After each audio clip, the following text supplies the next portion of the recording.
Oke, terima kasih kepada teman-teman di panel panel 534. Oh, sorry. Maaf. Tiga Panel satu Kang. 531 ya. Saya kebanyakan ya, panel 531. Betul ya, Mbak Wiji? Ya, betul. Betul, betul, betul. Selamat datang di panel 531 di KCIF 2025 dengan tema menyusui dalam perspektif advokasi sistem yang berkeadilan bagi perempuan. Sesi panel ini diorganisir oleh Mbak Dianita Prawindarti dari Asosiasi Ibu Menyusui Indonesia, AIMI, DKI Jakarta, dan juga Mbak Valentina Sriwijiati dari Forum Jogja Sehat Tanpa Tembakau dan juga dari Let's Talk. Saya akan menyerahkan langsung sesi ini kepada panel chair Mbak Nia Umar Esos MPH IBCLC dari Asosiasi Ibu Menyusui Indonesia atau AIMI. Kita punya waktu sampai jam 12.30, tapi yang saya bilang tadi karena kita punya jeda 1 jam ke sesi panel selanjutnya, jadi kalau nanti mau extra time 5-10 menit, dipersilahkan. Langsung saja kepada Mbak Nia untuk sepenuhnya men-share dan melit proses diskusi di sesi tentang menyusui dalam perspektif advokasi sistem yang berkeadilan bagi perempuan. Selamat berdiskusi. Terima kasih Mas Farid. Assalamualaikum warahmatullahi wabarakatuh. Selamat pagi, salam sejahtera, salam sehat semua buat kita semua.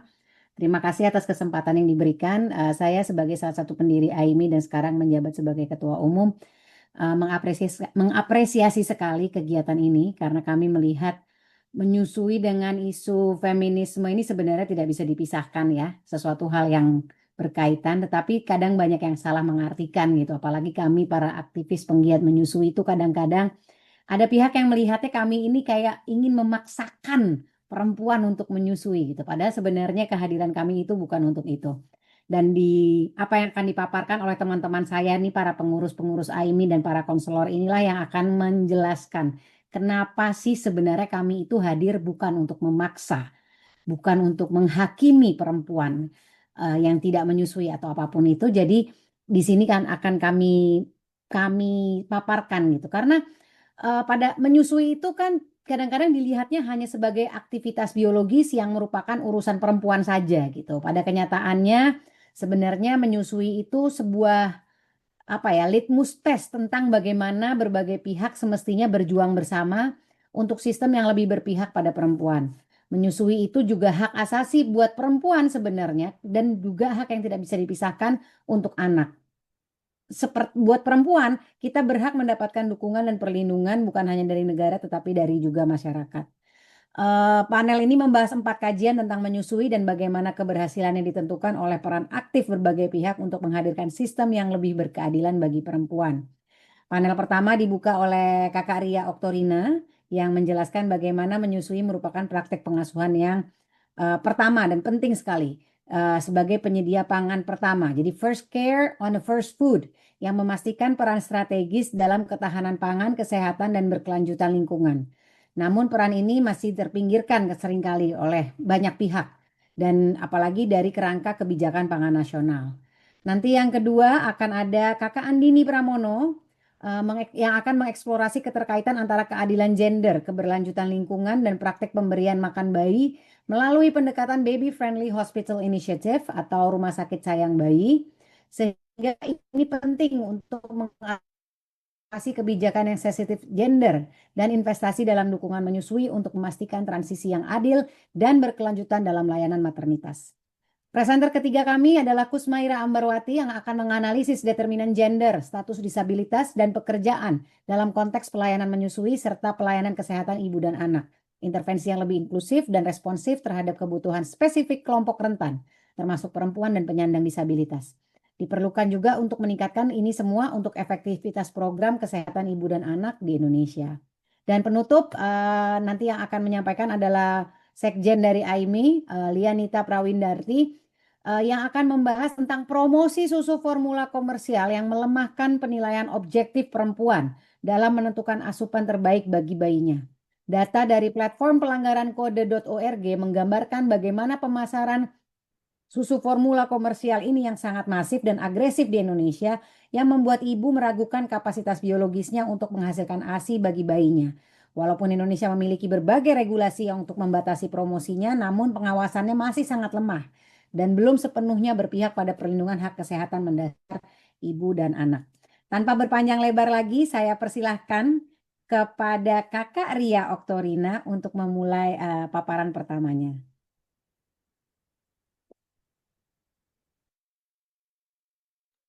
Baik, terima kasih Mbak Nia. Izin share screen dulu teman-teman. Baik. Oke. Selamat siang dari waktu Indonesia bagian Barat.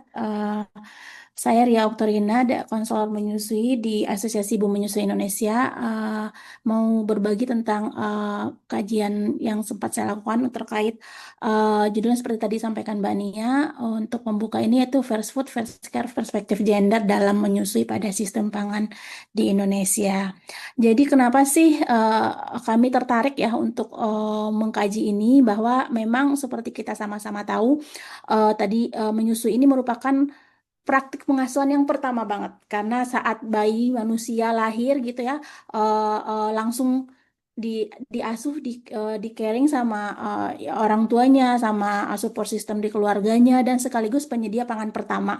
Jadi asupan pangan pertama yang diterima oleh manusia adalah air susu ibu dari ibunya gitu.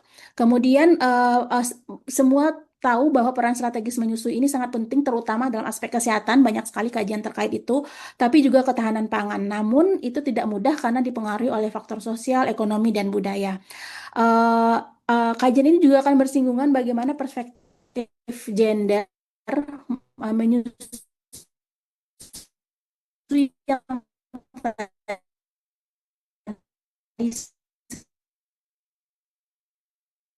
tadi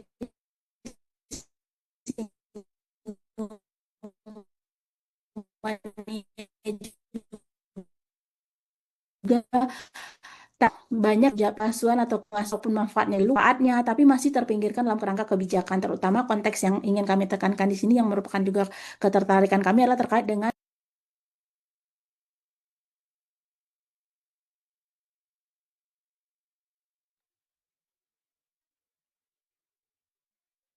Bentar kayaknya. Iya, Rianya terlempar. nggak ada suaranya. Mm-mm. Kayaknya nanti yang share screen ganti aja kalau dia nggak kuat sinyalnya. Udah pakai wifi. Lanjut aja ya kakak-kakak.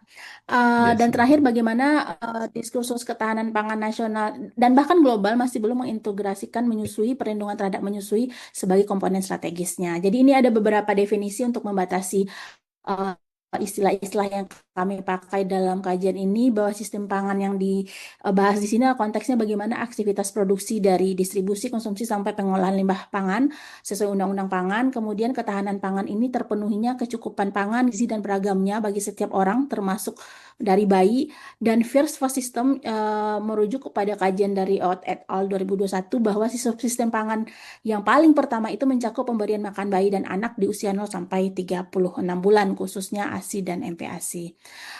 Ini beberapa urgensi, sebagaimana juga disampaikan di latar belakang tadi, bahwa sistem pangan nasional kita secara eksplisit belum ada di dokumen-dokumen perencanaan, di regulasi-regulasi pangan. Kemudian bagaimana perspektif gender ini harus dilihat, bahwa perempuan sebagai pemegang kunci dalam ketahanan pangan rumah tangga, namun kontribusinya masih invisible dan dikaitkan dengan hak dan keadilan. Walaupun menyusui ini hak reproduktif perempuan, menghadapi tantangan seperti promosi agresif susu formula, lemahnya penegakan kode WHO. Nanti mungkin lebih detail Mbak Lianita di akhir menyampaikan ini, juga kebijakan pangan yang belum mengakui bahwa ASI itu sebagai pangan strategis, sehingga integrasinya ini menjadi sangat penting dalam perspektif gender dan sistem pangan. Kajian kami ini kami lakukan dengan sederhana menghimpun publikasi-publikasi terkait jurnal, artikel, regulasi, kemudian kami coba analisis dalam konteks sistem pangan di Indonesia. Nah, yang dapat eh, kita ketahui bersama dari kajian ini adalah bahwa memang menyusui itu adalah food security yang paling pertama untuk manusia, yaitu secara nutrisi, kemudian mencegah banyak hal masalah-masalah pangan, malnutrisi, tapi lebih dari sekedar memberi makan bayi atau makanan yang juga kami kampanyekan di AIMI ya, menyusui itu lebih dari itu gitu. Dia tidak hanya sekedar transfer of food, tapi juga banyak manfaatnya terkait kesehatan mental, emosional gitu, dan mencerminkan dukungan bagaimana sistem dan budaya dalam sistem pangan keluarga itu menjadi penting gitu. Namun tentu tantangannya tidak mudah. Kemudian di bagian berikutnya kami melihat perspektif gendernya dalam konteks menyusui dan sistem pangan. Nah, ini mungkin perlu menarik juga untuk dikaji lebih jauh karena kami masih belajar juga nih aspek gender dalam menyusui. Menyusui itu kerja reproduksi perempuan. Dia nggak bisa digantikan kan oleh menyusui, melahirkan.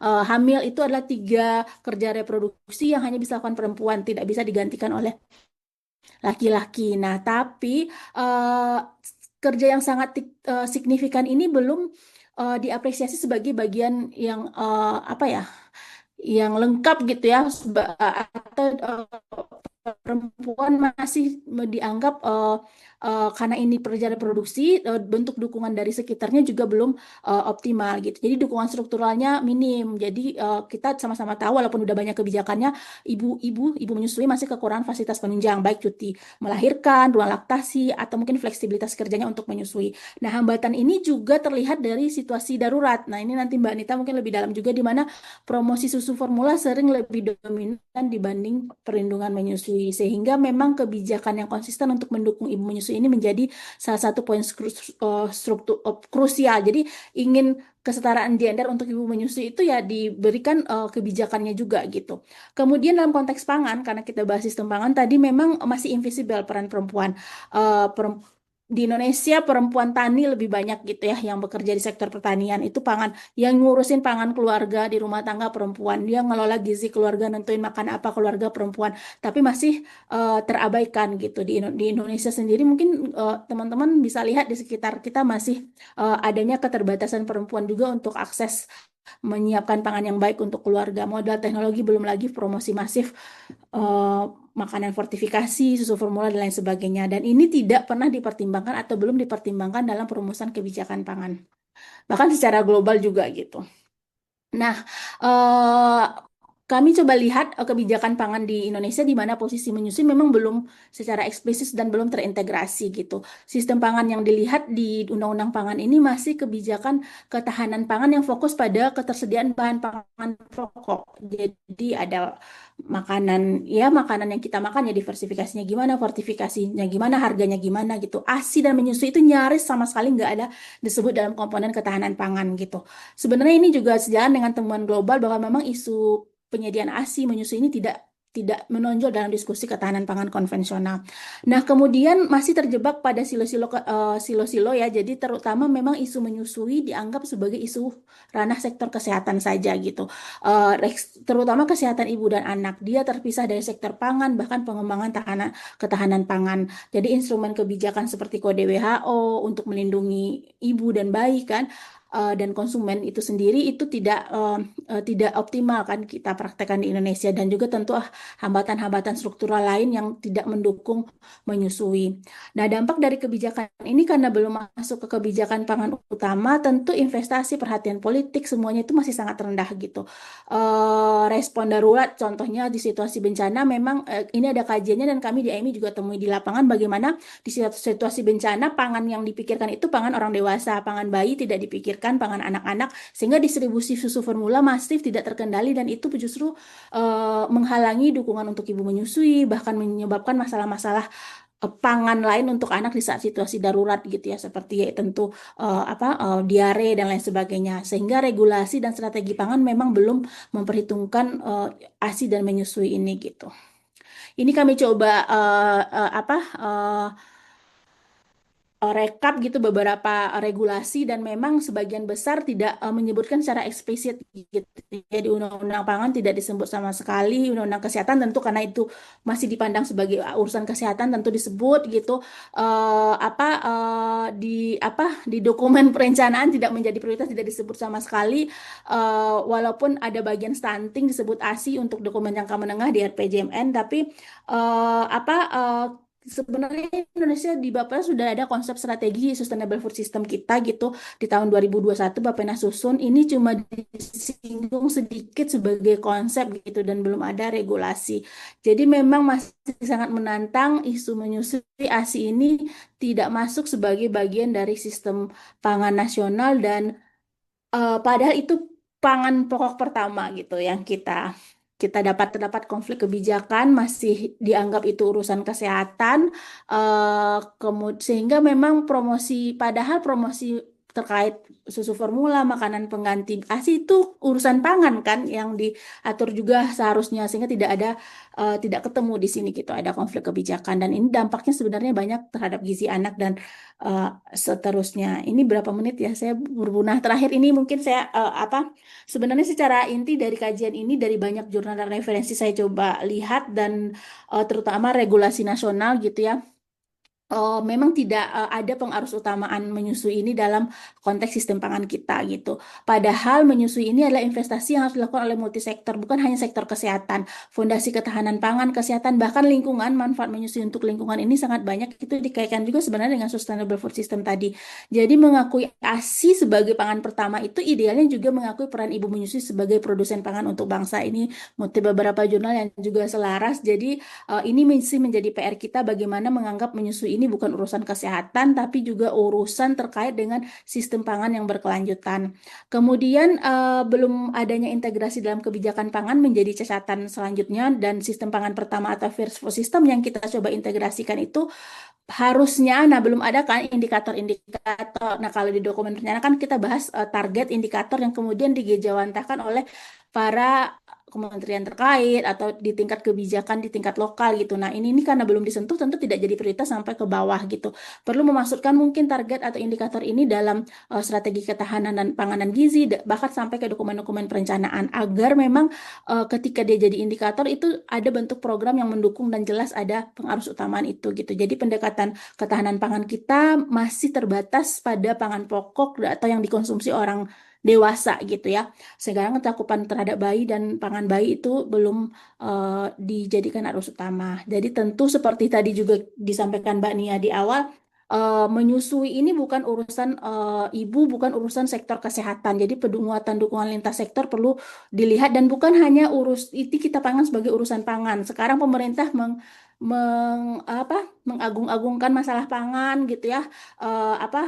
Makan bergizi gratis ini mungkin konteks yang lain mungkin nanti bisa kita bahas, tapi sektor pangan kesehatan ini harusnya satu kesatuan gitu. Ini yang kami lihat kebijakan-kebijakan yang masih belum pro ASI atau sesuai dengan kode WHO, cuti untuk ibu yang layak gitu ya, yang berbayar, ruang laktasi secara regulasi normatif itu sudah ada, tapi dalam tahap implementasinya sangat lemah gitu. Dan ini juga sebenarnya seruan yang juga diberikan oleh stakeholder-stakeholder di level global, gimana memang dampak-dampak dari hal-hal yang seperti susu formula itu terhadap ketahanan pangan, iklim dan lingkungan itu sangat sangat jelas, sehingga kita perlu menjadikan menyusui ini sebagai agenda lintas sektor yang akan memaksimalkan potensi strategisnya.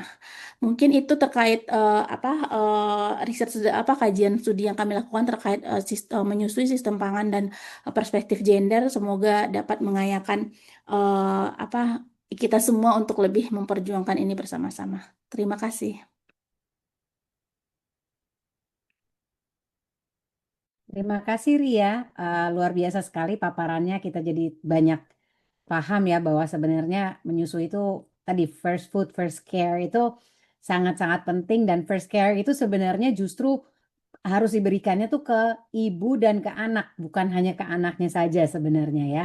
Karena kita tahu bahwa menyusui kembali itu hak asasi perempuan.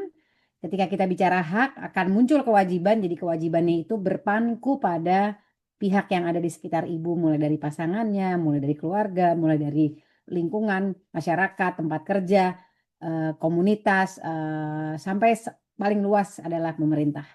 Oke, kita lanjutkan ke pembicara berikutnya yaitu Andin ya. Silahkan Andin, waktu dan tempat kami persilakan. Iya, 10 menit ya Mbak? Berapa lama? 15 menit. Oh, oke, 15 menit. Oke, bisa agak pelan dikit. Saya share screen. Bismillahirrahmanirrahim. Assalamualaikum warahmatullahi wabarakatuh. Udah kelihatan ya Mbak slide-nya ya? Aman, Oke, kelihatan. sip, sip. Selamat siang semuanya. Terima kasih sudah diberikan kesempatan pada hari ini bergabung di panel yang diselenggarakan. Ini juga baru juga untuk saya sebenarnya topiknya, dan kebetulan memang ada salah satu proyek saya yang arahnya kemudian ke situ, jadi menggunakan lensa gender juga. Mohon maaf ini slide-nya dalam bahasa Inggris, tapi saya akan jelaskan dalam bahasa Indonesia. Saat ini saya bekerja sebagai peneliti di ANU dan juga kebetulan menjadi kepala divisi riset di AIMI bersama teman-teman di sini. Jadi saya menggabungkan tadi kalau Mbak Nia bilang kan, Mbak Ria juga tadi menjelaskan bahwa menyusui itu adalah first food ya. Jadi kan memang itu makanan paling pertama. Nah, saya lebih fokus lagi ini mengarah pada hari-hari awal menyusui. Jadi fokusnya benar-benar pada saat setelah melahirkan gitu ya. Jadi ini di level layanan maternitas.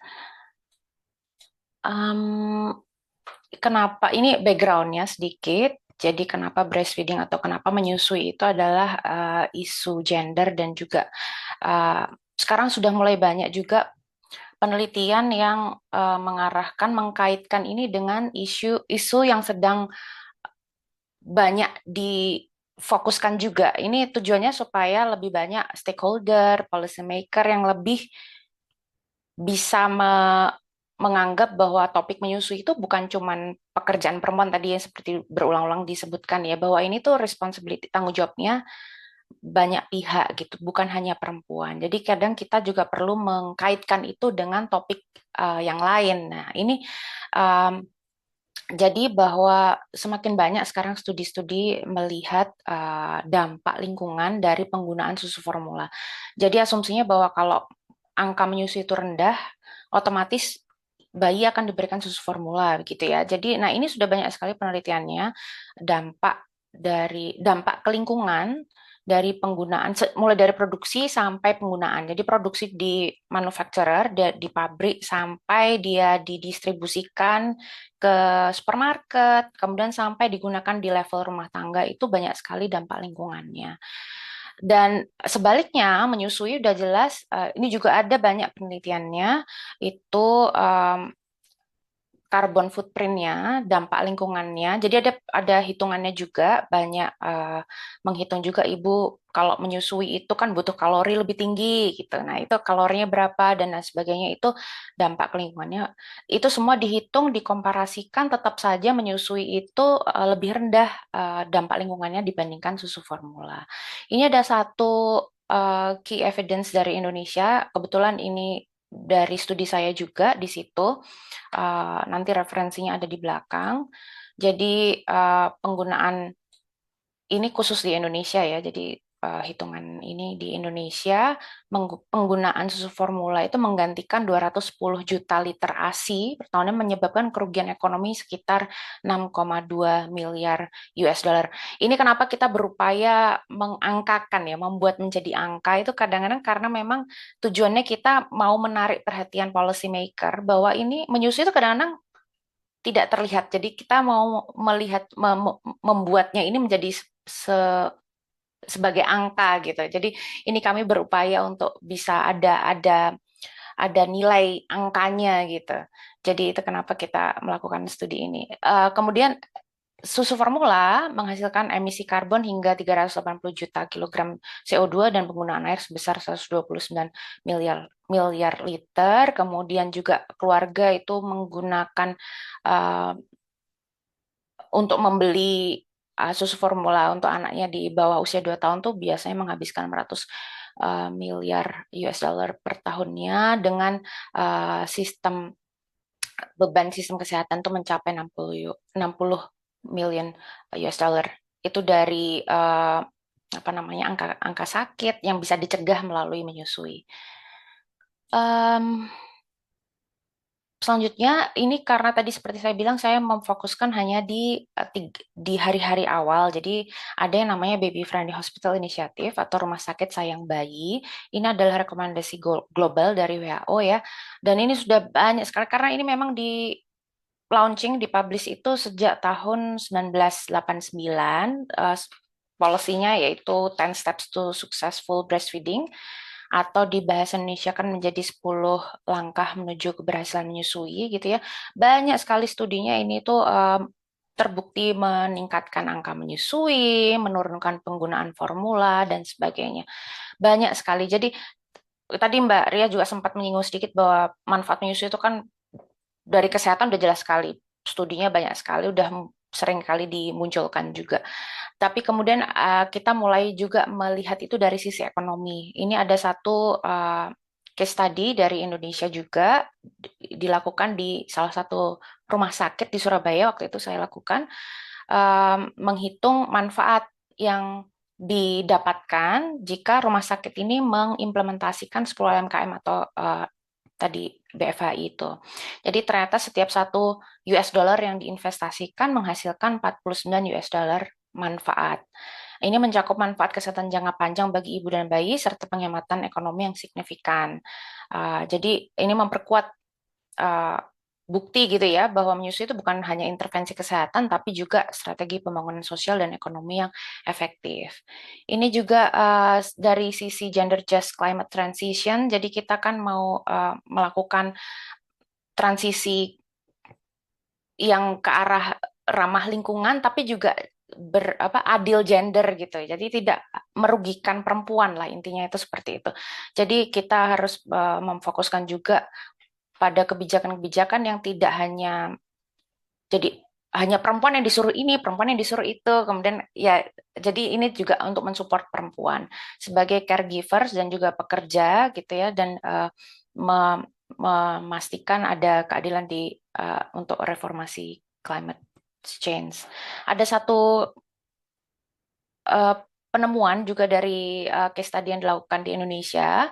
Salah satu yang saya rasa perlu digarisbawahi untuk di presentasi ini adalah di rumah sakit yang sama dengan yang dilakukan itu di atas itu, rumah sakit di Surabaya, ternyata rumah sakit ini sangat minim untuk melakukan investasi terhadap para karyawannya, stafnya, yaitu bidan dan perawat yang melakukan tugas pelayanan kepada perempuan yang melahirkan gitu ya. Jadi yang mana bidan dan perawat ini kebanyakan juga perempuan gitu. Jadi mereka dituntut untuk memberikan layanan, diberikan edukasi kepada perempuan dan keluarga untuk bisa menyusui, tapi di sisi lain mereka tidak diberikan atau investasi yang diberikan untuk pelatihan tentang menyusui itu sangat-sangat minimal. Gitu. Ini sekilas mengenai apa itu BFHI dan 10 Steps ya, Rumah Sakit Sayang Bayi. Jadi ini nanti bisa dilihat sendiri, saya bisa berikan handout-nya. Jadi intinya adalah 10 kebijakan yang seharusnya diimplementasikan di semua layanan maternitas. Jadi semua rumah sakit atau semua klinik yang mempunyai layanan atau memberikan layanan maternitas pada ibu hamil dan ibu melahirkan.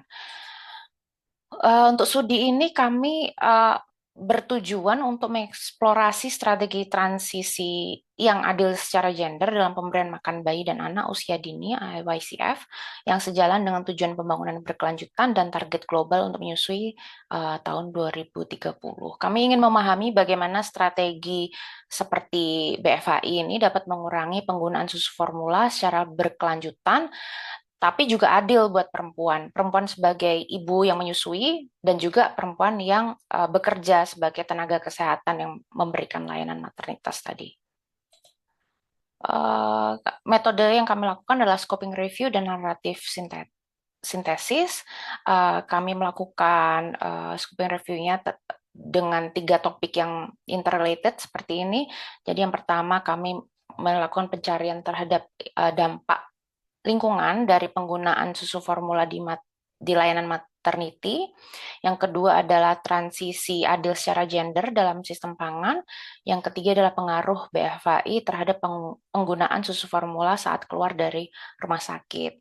Pendekatan ini membantu kami memahami keterkaitan antara promosi menyusui, keberlanjutan, dan keadilan sosial. Ini adalah key findings-nya. Kami menemukan bahwa untuk topik pertama ya, dampak lingkungan dari penggunaan susu formula di layanan maternitas, baru satu studi yang kami temukan, tapi satu studi ini tuh menunjukkan 61% susu formula siap minum, dan studi ini dilakukan di layanan maternitas, jaringan layanan maternitas di Irlandia. Sebanyak 61% susu siap minum itu, susu formula siap minum itu tidak digunakan dan jadi limbah, dibuang. Karena kan ada aturannya ya, susu formula siap minum itu dibuka 24 jam harus habis, kalau enggak harus dibuang. Jadi itu ada hitungannya dan dia ternyata membuat dampak juga ke lingkungan gitu. Dan hanya satu studi ini yang fokusnya ke dampak lingkungan.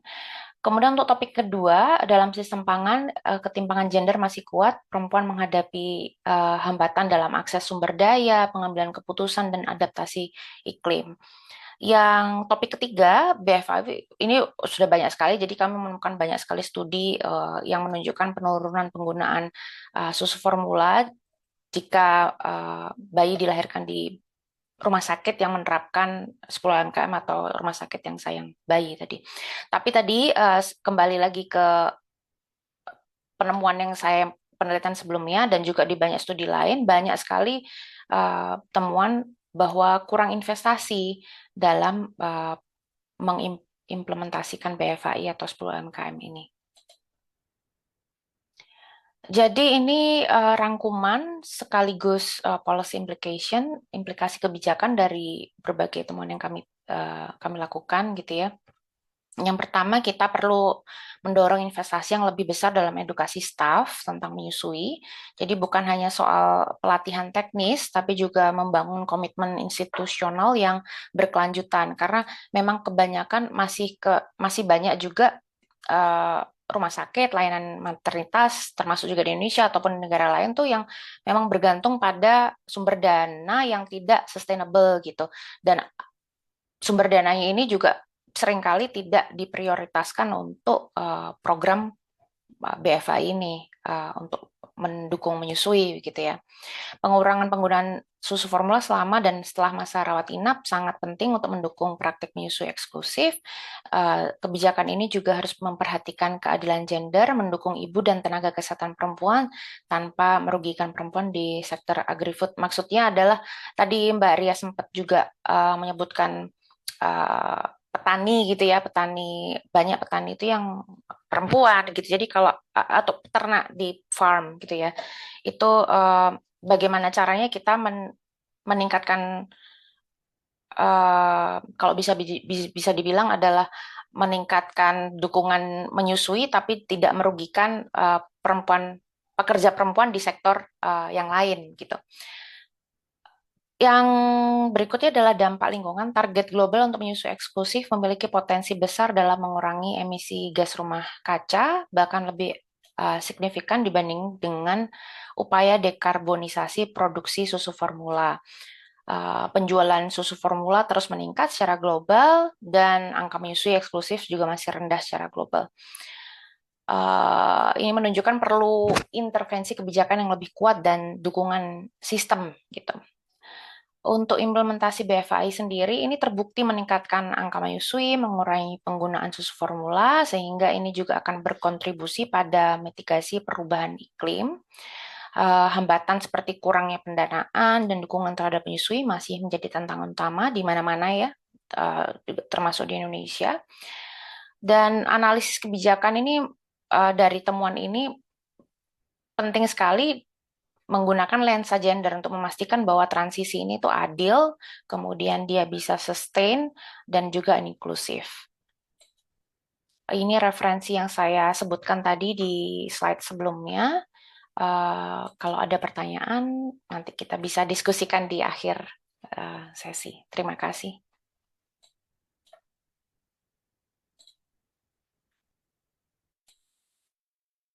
Terima kasih Andin. Kita lanjut. Tapi sebelum lanjut saya mau mengapresiasi dulu temuan-temuannya bagus sekali Andin dan banyak banget insight menarik yang mudah-mudahan banyak menginspirasi semua orang yang ada di sini yang hadir menyaksikan diskusi kita di siang hari ini. Tanpa berpanjang-panjang, saya berikan kesempatan selanjutnya kepada bidan kebanggaan Aimi. Mari waktu dan tempat kepada Kusmaira Ambarwati. Baik, terima kasih atas waktu yang sudah diberikan. Mohon maaf, saya izin share screen dulu.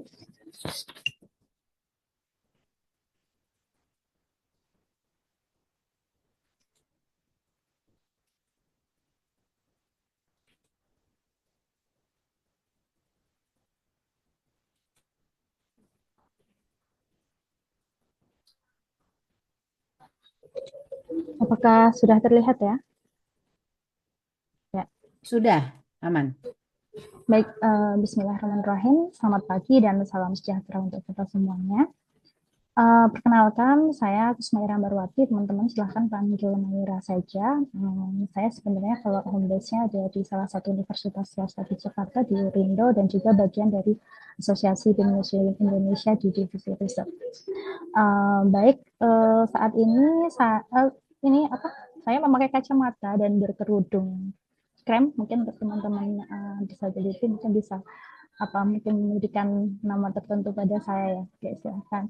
Baik, kalau tadi berbagai macam perspektif dan juga pandangan terkait feminisme pada ibu menyusui, kali ini saya akan mengambil perspektif atau lensa lain terkait dukungan menyusui, yaitu dikaitkan dari determinan gender, status disability, pekerjaan dalam konstruksi pelayanan menyusui di pelayanan kesehatan di Indonesia. Termasuk di dalamnya ini agak luas ya, mungkin saya akan singgung tidak hanya menyusui saja. Jadi di sini nanti seperti teman-teman yang lain saya akan menjelaskan sedikit terkait latar belakang studi ini dan juga sampai implikasi dan rekomendasinya untuk bisa menjadikan bahan advokasi pada pihak-pihak stakeholder terkait. Baik, seperti kita tahu ya, tadi mungkin Uni Ria, Mbak Andin juga sudah menyebutkan terkait pentingnya proses menyusui ini, bahwa pelayanan menyusui dan kesehatan ibu anak ini merupakan hak yang sangat fundamental, yang berkontribusi sangat signifikan terhadap penurunan angka kesakitan dan juga kematian. Kalau di Indonesia kan isu yang sedang tinggi adalah penurunan stunting sendiri. Namun tentu saja di sini ada akses dan kualitas layanan yang masih dipengaruhi oleh berbagai macam determinan ini tadi, seperti sosial, gender, status disability, kemudian kondisi pekerjaan, seperti itu. Kalau tadi hambatannya aja belum mengkaitkan masalah sosial itu udah banyak ya, ada komersial formula, kemudian berbagai macam kebijakan yang mungkin masih belum mendukung seperti yang diungkapkan oleh Uni Ria tadi. Nah, di sini ada tambahan lagi ini yang juga harus dipikul oleh perempuan gitu ya.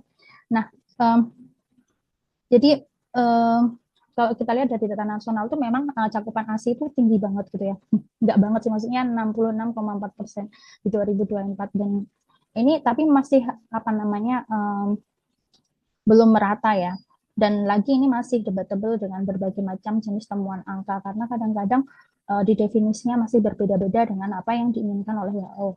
Nah, ini nggak selaras, misalnya kayak seperti stunting masih tinggi, tapi kenapa angka kecakupan ASI atau menyusuinya IMD-nya tinggi? Ternyata definisinya sendiri berbeda dan konteksnya juga sangat berbeda dengan yang diinginkan oleh WHO. Mereka perlu minimal 2 jam, dan Indonesia nggak mungkin diciumkan atau cuma nempel 5 menit, mereka hitung itu sebagai IMD awal, dan itu masuk di dalam data, dan ini tentu saja tidak selaras gitu ya. Kemudian perempuan dengan pekerjaan di sektor formal ya, itu maupun informal itu mengalami keterbatasan cuti, fasilitas laktasi, kemudian sementara ibu-ibu dengan disabilitas ini ditambah lagi mengalami hambatan fisik, belum lagi ada tambahan stigma serta kurangnya dukungan tenaga kesehatan yang lebih sensitif gitu ya. Selain itu, norma gender dan juga peran keluarga itu juga turut menentukan keberhasilan ibu untuk menyusui. Tantangan ini tuh menunjukkan adanya kesenjangan antara capaian indikator nasional dan realitas yang ada di lapangan. Nah, itu ada gap yang cukup cukup luas gitu. Oleh karena itu diperlukan kajian mendalam yang memadukan analisis data literatur, pengalaman kualitatif dan memahami kompleksitas determinan-determinan ini tuh merumuskan rekomendasi kebijakan yang juga inklusif dan berkeadilan pada perempuan. Nah, jadi mungkin nanti saya juga akan menceritakan hambatan di dalam proses ini gitu ya. Jadi tujuan utama dari studi ini adalah mengidentifikasi hubungan faktor semua tadi, ada gender, disability, dan juga proses mereka bekerja seperti apa ya, dengan akses dan kualitas pelayanan menyusui serta pelayanan ibu di Indonesia. Kemudian menganalisis kesenjangan tadi antara studi kuantitatifnya dengan apa yang terjadi secara aktual kualitatif, khususnya pada ibu-ibu dengan kelompok rentan. Kemudian menggali pengalaman hambatan terkait bagaimana ibu-ibu ini dengan disabilitas ini mendapatkan dukungan ya selama melakukan praktek menyusui dan juga mendapatkan pelayanan kesehatan. Kemudian mensintesis temuan kuantitatif sama literatur tadi ya, juga memahami determinan sosial tersebut yang saling berinteraksi dalam membentuk praktek menyusui dan juga pemanfaatan layanan kesehatan ibu dan anak. Kemudian memberikan rekomendasi berbasis bukti, nanti akan kami sampaikan di akhir, bagi pembuat kebijakan dan penyedia layanan untuk merancang intervensi yang inklusif, adil, dan responsif pada gender. Baik. Berikutnya ini adalah studi campuran ya, di mana saya melakukan analisis data secara sekunder. Yang pertama untuk literatur ini saya mengambil berbagai macam sumber statistik yang ada di Indonesia, angka-angka dari berbagai macam sumber, kemudian juga melakukan literatur review dari studi-studi terdahulu gitu ya. Nah ini ada menurut saya ini sebuah keterbatasan juga ya, di mana ternyata kajian terkait inklusivitas menyusui dengan disabilitas di Indonesia itu belum banyak. Terutama yang literatur yang ada di Indonesia itu saya hanya nemu 3 ternyata. Kemudian wawancara kualitatif ini saya bekerja sama dengan berbagai sumber, termasuk saya juga acknowledge di sini ya dari teman-teman Konekin, kemudian dari MHI, kemudian saya melakukan wawancara dengan ibu dengan disabilitas yang berbeda-beda, yaitu ada ibu dengan kondisi netra, kemudian daksa, dan juga psikososial. Kemudian mengelaborasikan hasil ini dan juga memberikan rekomendasi. Baik, nanti di hasil kuantitatif dan literatur di sini saya akan memberikan sedikit gambaran tentang statistik gimana aksi eksklusifnya, partisipasi kerja perempuan dengan disabilitas gitu ya. Kemudian nanti ada hasil kualitatif dengan tema-tema tertentu, hasil wawancara yang mungkin akan saya sedikit sarikan karena cukup panjang waktu itu, dari 3 jam jadi 10 menit gitu ya. Kemudian integrasi mix metodenya nanti akan menjadi sebuah rekomendasi. Baik, kalau untuk yang ini terkait data statistik sekundernya ya, bahwa memang tadi sudah saya statement di bawah di awal terkait terbelakang juga bahwa sebenarnya keterbukaan memang naik gitu ya, ada peningkatan gitu. Dan pada ibu-ibu pekerja dengan bagaimana dia kebarisan memberikan aksi eksklusif gitu ya, itu masih 32%, lebih rendah dibandingkan keseluruhan populasi ibu yang ada di Indonesia. Kemudian faktor determinan ibu bekerja sendiri, dia ternyata kalau bekali dengan literasi pengetahuan yang sangat baik, itu menentukan sama proses dan juga sikap dia untuk berhasil menyusui. Ini cukup signifikan. Kemudian kalau dari aspek-aspek tertentu ya, partisipasi kerja perempuan tadi kurang lebih cukup banyak ya, 55,41%, tapi memang maksudnya emang lebih dari 50%, tapi mungkin ini masih banyak kendala juga di lapangannya terkait dukungan dan sebagainya. Kemudian pekerja perempuan yang di sektor informal dan formal itu 43% itu masih di sektor informal, dan yang di sektor formal itu hanya sedikit 34%. Nah, belum lagi terkait upah dan jabatan, perempuan masih relatif sedikit dengan posisi kepemimpinan ya, kurang lebih nggak ada 1% di level kepemimpinan dan tata laksanaan. Jadi tantangannya masih banyak. Tentu saja mereka akan punya privilege berbeda-beda yang tatanannya ada di level atas dengan mereka yang di sektor informal apalagi ya. Nah, temuan kualitatif yang mungkin saya bisa highlight mulai dari pengalaman menyusui sampai harapan apa saja dari tema yang kita ambil gitu ya, sampai harapan mereka gitu ya. Jadi beberapa ibu itu mengalami IMD atau inisiasi menyusui dini, yaitu dari lahir itu langsung ditempelkan gitu ya. Kebetulan dari informan yang saya wawancarai itu tidak mengalami disabilitas dari lahir, tapi mereka ada yang mengalaminya di usia sudah belia gitu ya, terus ada kecelakaan, ada yang karena sakit dan sebagainya gitu. Nah, itu sebelum disability, ada yang proses sudah pernah menyusui sebelum disability gitu ya, dia tuh mendapatkan IMD dengan baik. Tapi ketika sudah disabilitas itu dia nggak dapat itu gitu. Ada yang mengungkapkan seperti ini. Kemudian tantangannya tuh banyak ya, dari ada bingung puting, terus dipisahkan gitu ya, dan kesulitan menyusui tanpa adanya dukungan gitu. Jadi baik keluarga maupun dari tenaga kesehatannya sendiri gitu. Tapi ada juga yang pengalaman positif ya, gimana ketika dia dapat rumah sakit tertentu yang lebih responsif, ibu itu bisa tenang, kemudian menyusui lancar. Ini alhamdulillah sekali ada potret itu. Kemudian untuk akses dan tentang pelayanan kesehatan, itu kualitas kesehatannya itu berbeda-beda ya. Jadi ada rumah sakit yang ramah disabilitas, kemudian BPJS-nya itu tidak selalu nggak sampai di layanan tumbuh kembang yang mereka susah. Kadang-kadang mereka butuh konselor menyusui gitu ya, butuh bantuan, terutama ibu-ibu yang tunadaksa. Jadi dia memiliki kesulitan, pengen hands on gitu ya. Saya pengen dicontohin mana yang cocok gitu ya, posisinya biar nggak jatuh dan sebagainya. Nah, itu mungkin menjadi masukan yang cukup signifikan gitu. Kemudian kompetensi tenaga kesehatan yang kurang seragam dalam memberikan layanan terutama pada ibu-ibu dengan disabilitas. Nah, berikutnya adalah terkait perspektif dari gender juga peran keluarga ya. Dimana di sini dukungan suami itu sangat penting, membantu ibu mencoba untuk ketika menyusui itu biar berhasil gitu. Saya ada yang kelupaan satu. Jadi di sini di sektor pelayanan kesehatan itu ada sempat disinggung ya terkait bagaimana ibu dengan kondisi disabilitas itu juga masih mengikut di antrian umum misalnya seperti itu. Nah, kayak sepertinya kebijakan ini perlu diadvokasi lebih lanjut gitu ya, karena tidak semua fasilitas kesehatan itu memiliki peraturan yang seragam. Tetapi saya nggak tahu kalau di daerah lain ya. Tapi yang kami tahu misalnya seperti di Jakarta gitu ya, ada yang namanya dia prioritas gitu. Selain lansia juga ada disabilitas. Tapi kadang-kadang ada teman-teman disabilitas yang mungkin misalnya daksa kaki udah pakai kaki palsu gitu. Nah itu ada potret kemarin yang sudah cerita gitu ya, itu bahwa dia nggak perlu.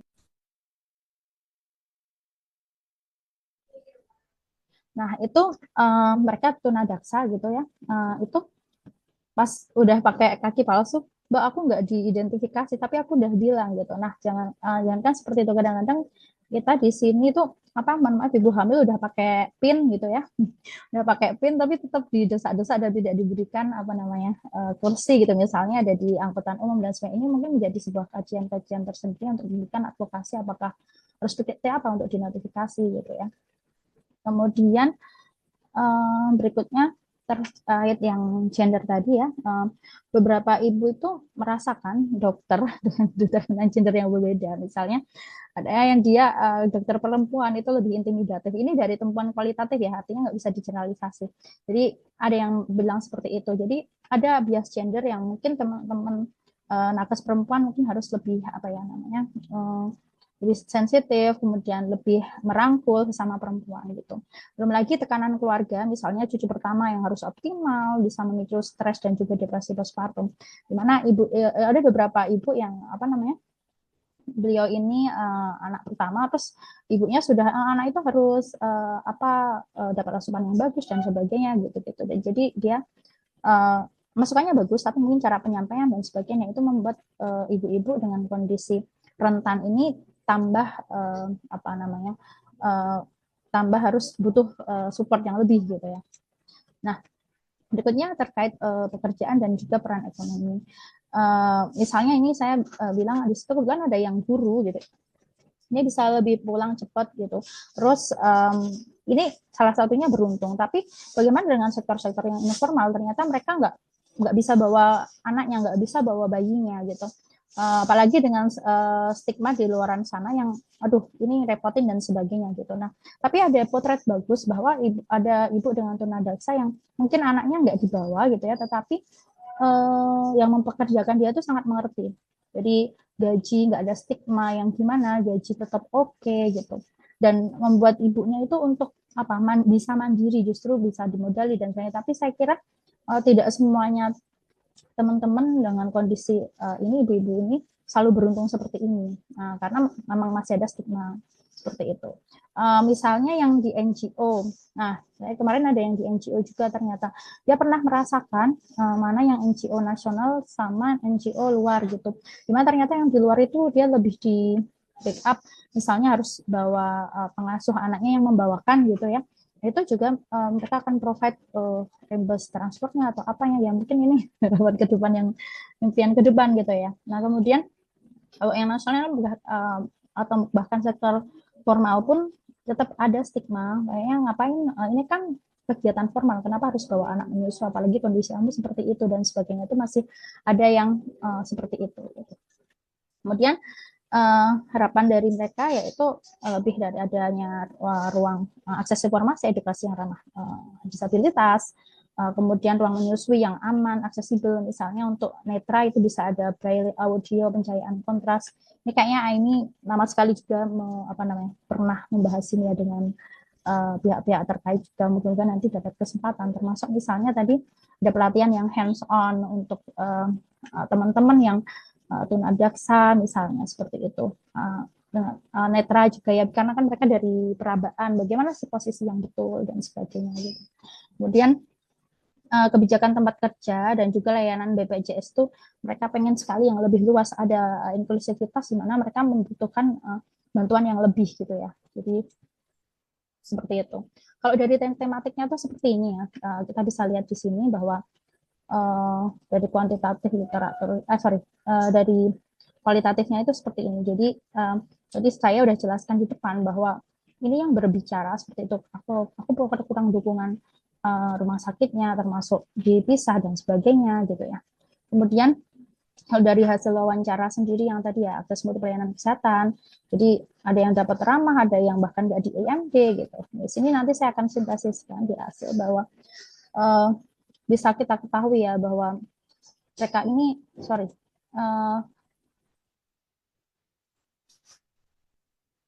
dari sini bisa kita sintesis bahwa kalau dari peran gender, keluarga sama dukungan sosial, literasi gender itu dalam keluarga itu masih timpang. Jadi dukungan suami itu positif banget, tapi tekanan norma di luar tradisional terutama itu menjadi sebuah hambatan juga.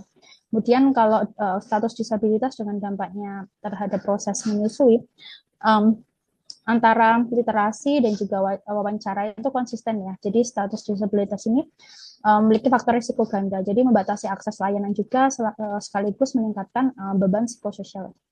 Kemudian kalau pekerjaan dan juga peran ekonominya ini memiliki hambatan struktural, jadi cuti yang terbatas tadi di fasilitas menyusui, kemudian minim kontribusi terhadap rendahnya capaian ASI eksklusif.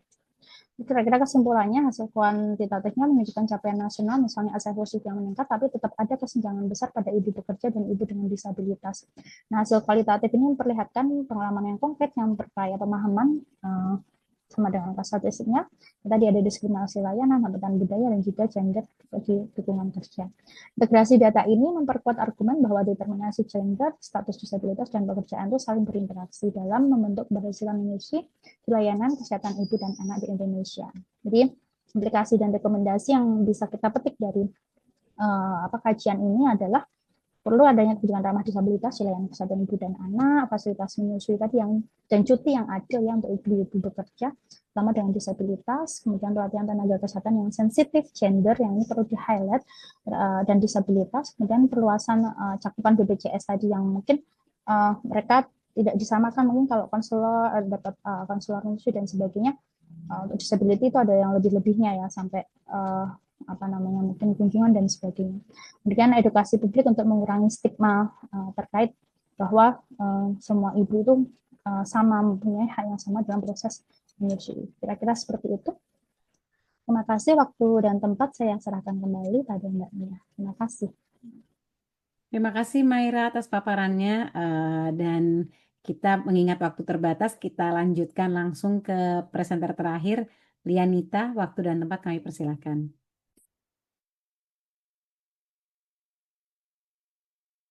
Terima kasih Nia, apakah suara saya terdengar? Aman, terdengar, presentasinya juga sudah terlihat. Oke, terima kasih. Slide-nya juga sudah keluar. Selamat siang. Assalamualaikum warahmatullahi wabarakatuh. Nama saya Lianita Prawindarti atau biasa dipanggil Nita dari Asosiasi Ibu Menyusui Indonesia. Saat ini rambut saya panjangnya sebahu, pakai kacamata. Baju yang saya kenakan hari ini adalah biru navy. Jadi mungkin ini informasi yang bisa dimanfaatkan untuk teman-teman tunanetra. Oke, hari ini saya akan membahas tentang pembatasan pemasaran susu formula komersial untuk melindungi hak ibu menyusui. Pertama-tama terima kasih juga untuk teman-teman dari Third Annual Kartini Conference on Indonesian Feminist yang sudah memfasilitasi kami untuk bisa memberikan perspektif baru terkait menyusui dan apapun yang terkait tentang pemberian makan bayi dan anak. Semoga bisa memperkaya kajian juga untuk teman-teman semua. Pernyataan bebas konflik kepentingan ini selalu saya sampaikan pada saat saya menyampaikan materi-materi terkait menyusui karena kami ingin menyampaikan pesan bahwa kami semua di Asosiasi Ibu Menyusui Indonesia baik secara organisasi maupun semua relawannya itu tidak pernah bekerja sama dengan produk susu formula bayi anak, tidak bekerja sama dengan botol dot, pompa ASI dan empeng, termasuk produk-produk makanan bayi pabrikan. Kenapa demikian? Karena mendukung menyusui, melindungi menyusui, membersamai ibu menyusui itu membutuhkan keberpihakan. Jadi kalau kita sudah berkomitmen bersama-sama untuk menjaga, melindungi, mendampingi ibu menyusui, kita tidak boleh terikat juga kepentingannya dengan kepentingan-kepentingan dari korporasi yang justru akan menghambat proses menyusui. Jadi penting itu selalu untuk kita sampaikan karena kita bukan hanya mau mengedukasi, bukan hanya ingin menyampaikan informasi, tapi kita juga harus walk the talk gitu ya, harus konsisten dengan apa yang sudah selalu kita sampaikan. Itu penting banget untuk disampaikan. Kemudian yang akan saya sampaikan hari ini sebetulnya mungkin sesuatu yang teman-teman sering kali lihat di sekitar teman-teman gitu ya. Iklan-iklan susu formula, iklan-iklan tentang asupan makanan bayi dan anak. Mungkin kita semua beranggapan, apa sih salahnya iklan gitu ya. Orang jualan beriklan itu sesuatu yang sangat wajar. Tapi ternyata di balik kewajaran yang mungkin sudah diterima publik, ternyata ada banyak masalah di balik itu. Nah, itu yang akan kita bahas hari ini. Nah, pertama, kalau kita bicara soal menyusui, tadi sudah disampaikan Nia di awal, kita sebetulnya bicara sebagai sebuah rumah ya, ibaratnya sebuah rumah dengan 4 pilar. 4 pilarnya itu adalah empowering, memperkuat bagaimana supaya ibu tuh bisa difasilitasi untuk bisa menyusui, kemudian menormalisasi bagaimana agar proses menyusui itu dianggap bukan sesuatu yang tabu, apalagi jika dilakukan di ranah publik. Kemudian yang ketiga adalah enable, membuat ibu mampu bisa menyusui, gimana caranya, apa yang mesti kita sediakan. Dan yang keempat itu adalah proteksi atau melindungi ibu agar hak-haknya bisa terjamin. Nah, kalau kita bikin rumah, kalau memang pilarnya itu ada 4, nggak mungkin kita bilang, udahlah kita bikin pilarnya 3 aja gitu, pasti ambruk rumahnya. Nah, satu pilar yang mungkin sangat jarang dibahas atau mungkin didiskusikan itu adalah pilar proteksi. Bagaimana melindungi ibu menyusui dari banyaknya hambatan, dari banyaknya gangguan. Salah satu gangguan yang paling signifikan, yang paling sulit sebetulnya untuk kita lawan dalam tanda kutip itu adalah promosi produk pengganti ASI, atau yang paling gampang untuk publik adalah promosi susu formula. Kenapa promosi susu formula itu sedemikian bisa menghambat proses menyusui? Nah, itu yang akan kita bahas hari ini. Nah, kenapa promosi susu formula itu perlu diatur? Karena yang kita lihat ini sekarang ada banyak faktornya gitu. Pertama, konsumennya susu formula itu adalah bayi dan anak-anak yang rentan sekali dengan masalah kesehatan. Kalau kita salah kasih asupan, kalau nggak dia sakit, bisa bahkan meningkatkan angka kematian bayi. Jadi bayangkan saja gitu. Kayak di Indonesia misalnya, mungkin saya dan teman-teman punya akses air bersih yang begitu mudah. Buka keran, air bersih keluar. Tapi bayangkan ada 30-40% orang Indonesia yang belum punya akses terhadap air bersih yang sustainable, yang berkelanjutan. Bayangkan kalau 30-40% populasi ini, kemudian anaknya diberikan formula. Kenapa? Karena formula itu bukan produk yang steril. Kalau penyajiannya tidak tepat, itu akan justru menimbulkan masalah kesehatan bagi anak-anak. Jadi bayangkan ya teman-teman, nggak usah yang keluar keluar Jawa atau di pulau terluar Indonesia, di Jakarta aja masih banyak slum area di mana masyarakatnya belum punya akses ke air bersih. Nah, itu yang penting pertama. Kemudian konsumsi susu formula itu sebetulnya mengganggu proses menyusui. 80% ibu itu terganggu proses menyusuinya karena pemberian formula yang tidak tepat. Nah, ini yang benar-benar harus kita cermati bersama. Yang tadi saya sebut juga, yang ketiga, susu formula itu bukan produk steril. Dan itu sebetulnya tertulis dalam kemasan formula, sayangnya kecil banget di bawah gitu ya. Bahwa produknya tidak steril, punya resiko kesehatan apabila dikonsumsi dengan tidak tepat, dan itu sudah diatur dengan banyak sekali regulasi nasional. Bahkan di BPOM itu disebut sebagai produk olahan dengan keperluan gizi khusus, karena memang harus diawasi dengan sangat seksama. Itu yang kemudian harus dipahami juga oleh publik, yang kadang-kadang kita butuh waktu buat mengedukasi bahwa produk formula itu bukan pengganti ASI. Jadi kalau nggak bisa nyusuin, ya udah lari aja ke formula gitu, karena sebegitu mudahnya formula itu diakses oleh publik. Padahal sebetulnya risiko kesehatannya sangat banyak. Kemudian kalau kemudian susu formula itu punya banyak risiko kesehatan, berarti harus dibatasi promosinya, harus dibatasi iklan-iklannya. Makanya kemudian ada yang disebut sebagai Kode Internasional Pemasaran Produk Pengganti ASI. Kode ini lahirnya sebetulnya karena keprihatinan banyak pihak di tahun 60-70-an, banyak ibu yang mulai bekerja aktif di luar rumah sehingga kemudian tidak lagi bisa menyusui bayinya dan kemudian beralih ke susu formula. Nah, tahun 60-70-an itu angka kematian bayi meningkat pesat karena penggunaan susu formula juga meningkat dengan pesat. Sementara pada waktu itu bayangin aja ya teman-teman, tahun 60-70-an akses air bersih sudah jauh lebih buruk daripada yang sekarang gitu. Jadi semakin banyak bayi yang menjadi korban penggunaan formula yang tidak tepat. Nah, karena keprihatinan ini, kemudian WHO, UNICEF, dan berbagai pihak merumuskan yang disebut sebagai Kode Internasional Pemasaran Produk Pengganti ASI untuk mengatur atau meregulasi pembatasan promosi. Jadi yang digarisbawahi bukan melarang ibu untuk menggunakan, bukan melarang orang untuk menjual, tapi yang harus dibatasi adalah promosinya. Nanti kita lihat kenapa itu penting banget buat dibatasi.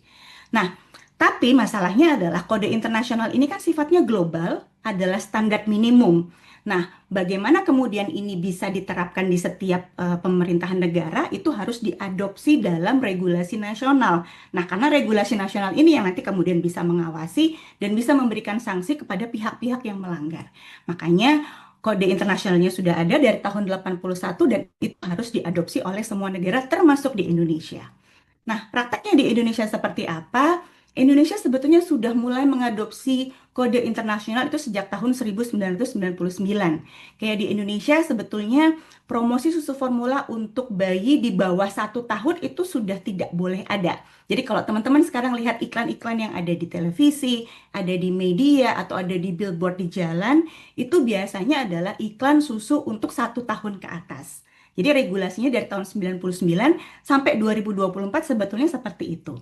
Nah, tapi sesuai dengan peraturan pemerintah terbaru tahun nomor 28 tahun 2024, sekarang itu produk yang tidak boleh dipromosikan adalah produk 0 sampai 3 tahun. Kenapa sampai 3 tahun? Karena kan saran untuk menyusui atau rekomendasi menyusui itu adalah 2 tahun atau lebih. Jadi biasanya 0 sampai 3 tahun itu masih dalam cakupan usia bayi disusui, bayi dan anak yang disusui. Makanya kemudian cakupan yang tidak boleh dipromosikan produknya adalah semua produk untuk anak usia 0 sampai 3 tahun. Jadi sebetulnya regulasi kita tuh sudah cukup oke, cuman sebagaimana regulasi di Indonesia pada umumnya, kelemahannya adalah di pengawasan dan juga bagaimana upaya untuk menegakkan regulasinya itu tadi. Nah, itu yang jadi PR kita bersama. Nah, kenapa sih krusial banget kode internasional itu ditegakkan di Indonesia? Karena teman-teman bayangkan bahwa belanja susu formula di Indonesia itu 1 tahun 36,1 triliun. Bayangkan kalau 36,1 triliun itu dijadikan dana untuk bisa jadi fungsi-fungsi kuratif dan fungsi preventif untuk kesehatan anak. Karena memang ya pangsa pasar kita gede banget, penduduk kita besar banget, angka kelahiran bayi kita gede banget, otomatis belanja formula itu gedenya segitu, 36,1 triliun. Dan itu akan naik terus, setiap tahun akan naik terus. Prediksinya tahun 2029 itu akan jadi 38,1 triliun. Itu belanja super di Indonesia. Nah, kemudian belum lagi ada yang disebut sebagai the cost of not breastfeeding. Jadi berapa sih belanjanya negara di sektor kesehatan yang harus di-spend atau harus dikeluarkan oleh negara kalau bayi-bayi di Indonesia tidak disusui. Itu cukup besar teman-teman, itu 1,5 sampai 9,4 miliar dolar per tahun untuk biayain anak-anak yang sakit karena tidak mendapatkan ASI yang cukup itu tadi. Jadi bayangkan kalau angka 36,1 triliun tadi ditambah dengan 9, sekian miliar dolar per tahun, itu kalau dialokasikan untuk biaya preventif kesehatan anak, untuk pendampingan konseling menyusui, untuk mendukung kesehatan ibu dan bayi, segede apa sebetulnya yang bisa kita lakukan dari angka-angka itu. Nah, ini yang sebetulnya harus jadi perhatian bersama. Krusial banget karena Indonesia adalah pangsa pasar yang sangat penting buat produsen-produsen formula yang merupakan perusahaan-perusahaan multinasional. Kalau teman-teman lihat, sayangnya ini gambarnya cukup rumit ya, ada sebuah bagan gitu yang menggambarkan tentang bagaimana strategi promosi pemasaran formula di Indonesia itu udah banyak banget jalurnya. Jadi dibayangkan kalau ibu-ibu di Indonesia, bayi-bayi di Indonesia itu sudah terjebak dengan berbagai jalan promosi formula. Ada yang pakai jalan lewat media yang teman-teman biasanya temukan di iklan-iklan di radio, iklan-iklan di televisi dan sebagainya. Kemudian di toko-toko retail, di supermarket, setiap kali ke supermarket pasti ada sales yang deketin, ibu anaknya usia berapa, sekarang minum apa, itu sudah suatu praktek yang sangat mudah kita temui di lapangan. Kemudian sekarang media digital juga sudah semakin penting banget gitu, website, ada social media, ada marketplace dan sebagainya. Susu formula itu sekarang jadi semakin mudah masuk ke rumah kita masing-masing. Kalau dulu zaman saya masih kecil, kalau kita mau beli susu formula, ibu saya mau beli susu formula, itu harus ke apotek atau ke supermarket yang besar. Tapi sekarang minimarket dekat rumah itu menyediakan susu formula yang sangat lengkap. Kita bisa beli online, waktu pas pandemi misalnya kita nggak bisa keluar rumah, kita beli online, mudah banget untuk datang, begitu dengan mudahnya masuk ke rumah kita. Kemudian jangan lupakan fasilitas kesehatan yang tadi Maira juga sudah sebutkan gitu ya. Susu formula masih masuk juga lewat fasilitas kesehatan dan tenaga kesehatan. Padahal fasilitas kesehatan dan tenaga kesehatan adalah dua pihak yang sebetulnya sangat erat berinteraksi dengan ibu terkait dengan kesehatan anak. Sangat erat atau sangat dipercaya oleh orang tua terhadap informasi-informasi terkait kesehatan anak. Jadi kalau orang yang sangat dipercaya memberikan saran yang baik sebetulnya untuk kesehatan anak, tapi masih bekerja sama dengan produsen formula, akhirnya ibunya bukan didukung untuk menyusui, tapi malah didukung untuk memberikan formula. Kemudian organisasi profesi kesehatan ya, Ikatan Bidan, Ikatan Dokter itu juga masih bekerja sama dengan produsen. Dan sayangnya pemerintah kita sendiri juga masih banyak yang bekerja sama dengan produsen formula. Jadi bayangkan ya dari semua jalur tadi itu udah ibu-ibu dan bayi-bayi kita sudah terkepung dengan berbagai bentuk promosi susu formula. Nah, sebetulnya apa sih yang dilarang? Yang dilarang dalam Kode Internasional Pemasaran Produk Pengganti ASI itu banyak banget. Ada beberapa contoh yang mau saya berikan. Misalnya, di pasal 5 Kode Internasional itu sebetulnya diskon potongan harga buat susu itu nggak boleh ada. Program loyalty misalnya ngumpulin kemasan, ditukerin sama poin, dikasih hadiah, itu nggak boleh juga. Kemudian ongkos kirim gratis itu juga nggak boleh. Dan sayangnya, sasaran utama dari semua bentuk promosi susu formula itu adalah ibu. Pendekatannya semuanya adalah larinya ke ibu. Karena apa? Yang tadi sudah Ria sebutkan gitu. Ibu tuh sebetulnya adalah kunci dari akses terhadap pemberian makan bayi dan anak yang tepat gitu. Makanya promosinya juga jatuhnya utamanya akan selalu ke ibunya, akan selalu ke perempuan gitu. Nah, misalnya ini ada gambar di sini yang mau saya jelaskan beberapa gitu. Bayangkan betapa rentannya perempuan terhadap iklan. Coba dibayangkan seorang ibu datang ke posyandu mau nimbang bayinya, dia nyusuin bayinya nih, bayinya misalnya usia 6 bulan, disusui, nggak ada masalah dengan proses menyusuinya, tapi di posyandu itu tiba-tiba ada sales formula yang datang. Terus dia jadi berpikir, si ibu jadi berpikir, aduh jangan-jangan ASI saya nggak cukup, jangan-jangan ASI saya nggak bagus, mungkin udah waktunya dikasih tambahan formula. Jadi seberapa rentan keputusan seorang ibu memberikan formula hanya karena pengaruh iklan yang tidak dibatasi, hanya pengaruh promosi yang tidak diatur. Ada gambar juga di sini yang melihat menunjukkan ada seorang ibu yang sebetulnya lagi di tenda bencana ya, dikasih bantuan susu, susunya ditunjukin nih. Ini juga seorang ibu di dalam konteks bencana ini, kalau nggak salah di bencana Gunung Lewotobi yang terjadi tahun lalu itu ya. Dia sudah posisinya rentan sebagai seorang perempuan yang harus menentukan asupan yang tepat buat bayinya, kemudian dalam posisi bencana pula gitu ya. Kemudian yang dia dijadikan objek, dikasih susu formula, dibuat publikasi, makin rentan pula dia. Padahal sebetulnya ibu ini baik-baik saja mungkin menyusui bayinya atau memberikan asupan yang baik bagi bayinya. Tapi kemudian karena kebutuhan promosi tadi, kemudian dia terekspos bantuan-bantuan susu formula yang tidak tepat di masa bencana. Bayangkan aja ya teman-teman, bencana, air terbatas, kalau bayinya dikasih formula apa yang terjadi? Rentan diare, rentan infeksi dan sebagainya. Ini sangat-sangat krusial banget untuk diperhatikan bersama-sama. Atau misalnya kita lihat ada program-program yang sekarang ya, dana desa itu sering banget dimanfaatkan juga oleh promosi susu formula. Jadi ibu-ibu suka dikumpulin di satu arisan, kemudian mulailah mereka promosi tentang susu formula di sana. Ini juga salah satu sumber promosi baru yang rentan menyasar para perempuan, menyasar para ibu-ibunya yang tadi udah niat nyusuin, udah dapat support yang cukup misalnya dari bidannya untuk nyusuin, tapi kemudian datanglah ini promosi formula yang langsung masuk ke balai desa, yang kemudian melemahkan tadi niatnya ibu untuk bisa menyusui. Jadi ibunya udah dikepung dari berbagai sisi, melemahkan tadi kekuatannya untuk bisa menyusui bayinya tadi. Nah, sekarang itu malah di Indonesia, ibu itu bukan hanya target promosi, tapi juga dilibatkan dalam promosi. Coba bayangkan seandainya ibu RT kita, salah satu orang yang kita percaya dekat dengan kita di lingkungan, itu pakai susu formula tertentu. Terus kemudian beliau direkrut sama perusahaan formula untuk tadi itu, memberikan informasi tentang produk-produk formula di balai desa. Kita makin percaya dong, anaknya Bu RT gendut, saya juga pengen jadi anaknya punya anak yang kayak anaknya Bu RT. Jadi saya percaya kalau susu yang dipromosikan sama Bu RT itu berarti adalah produk yang bagus.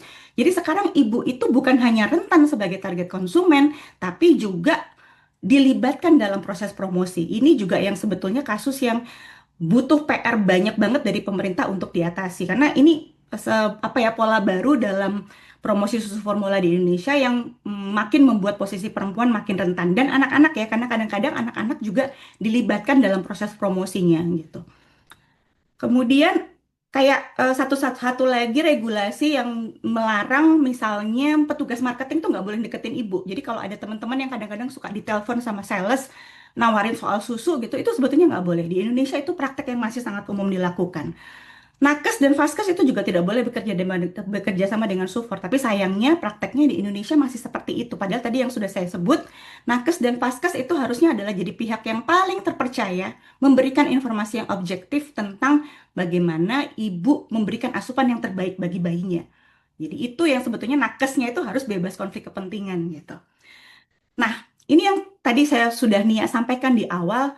Menyusui itu sebetulnya adalah isu feminis gitu, tapi kadang-kadang suka diinterpretasikan dengan cara yang cukup beragam gitu, cukup menarik, dan itu yang sebetulnya perlu kita uraikan bersama gitu. Mengapa sih menyusui itu termasuk isu feminis yang juga penting? Karena pertama tadi sudah dibahas oleh beberapa teman saya bahwa karena itu terkait otonomi perempuan atas tubuhnya. Ya kan tadi Ria sudah sebut bahwa ada peran biologis yang tidak tergantikan gitu. Nah, menyusui itu sebetulnya adalah empowering. Makanya kalau kami di AIMI memberikan materi soal kelas edukasi menyusui itu kita empowering ibu. Kita memberitahukan ibu tentang bagaimana dia mengenali tubuhnya sendiri. Karena kalau ibu mengenali tubuhnya dengan baik, mengenali bagaimana tubuhnya bekerja, mereka akan percaya bahwa dia cukup mampu untuk bisa memberikan asupan yang terbaik bagi bayinya. Jadi kuncinya sebetulnya di situ.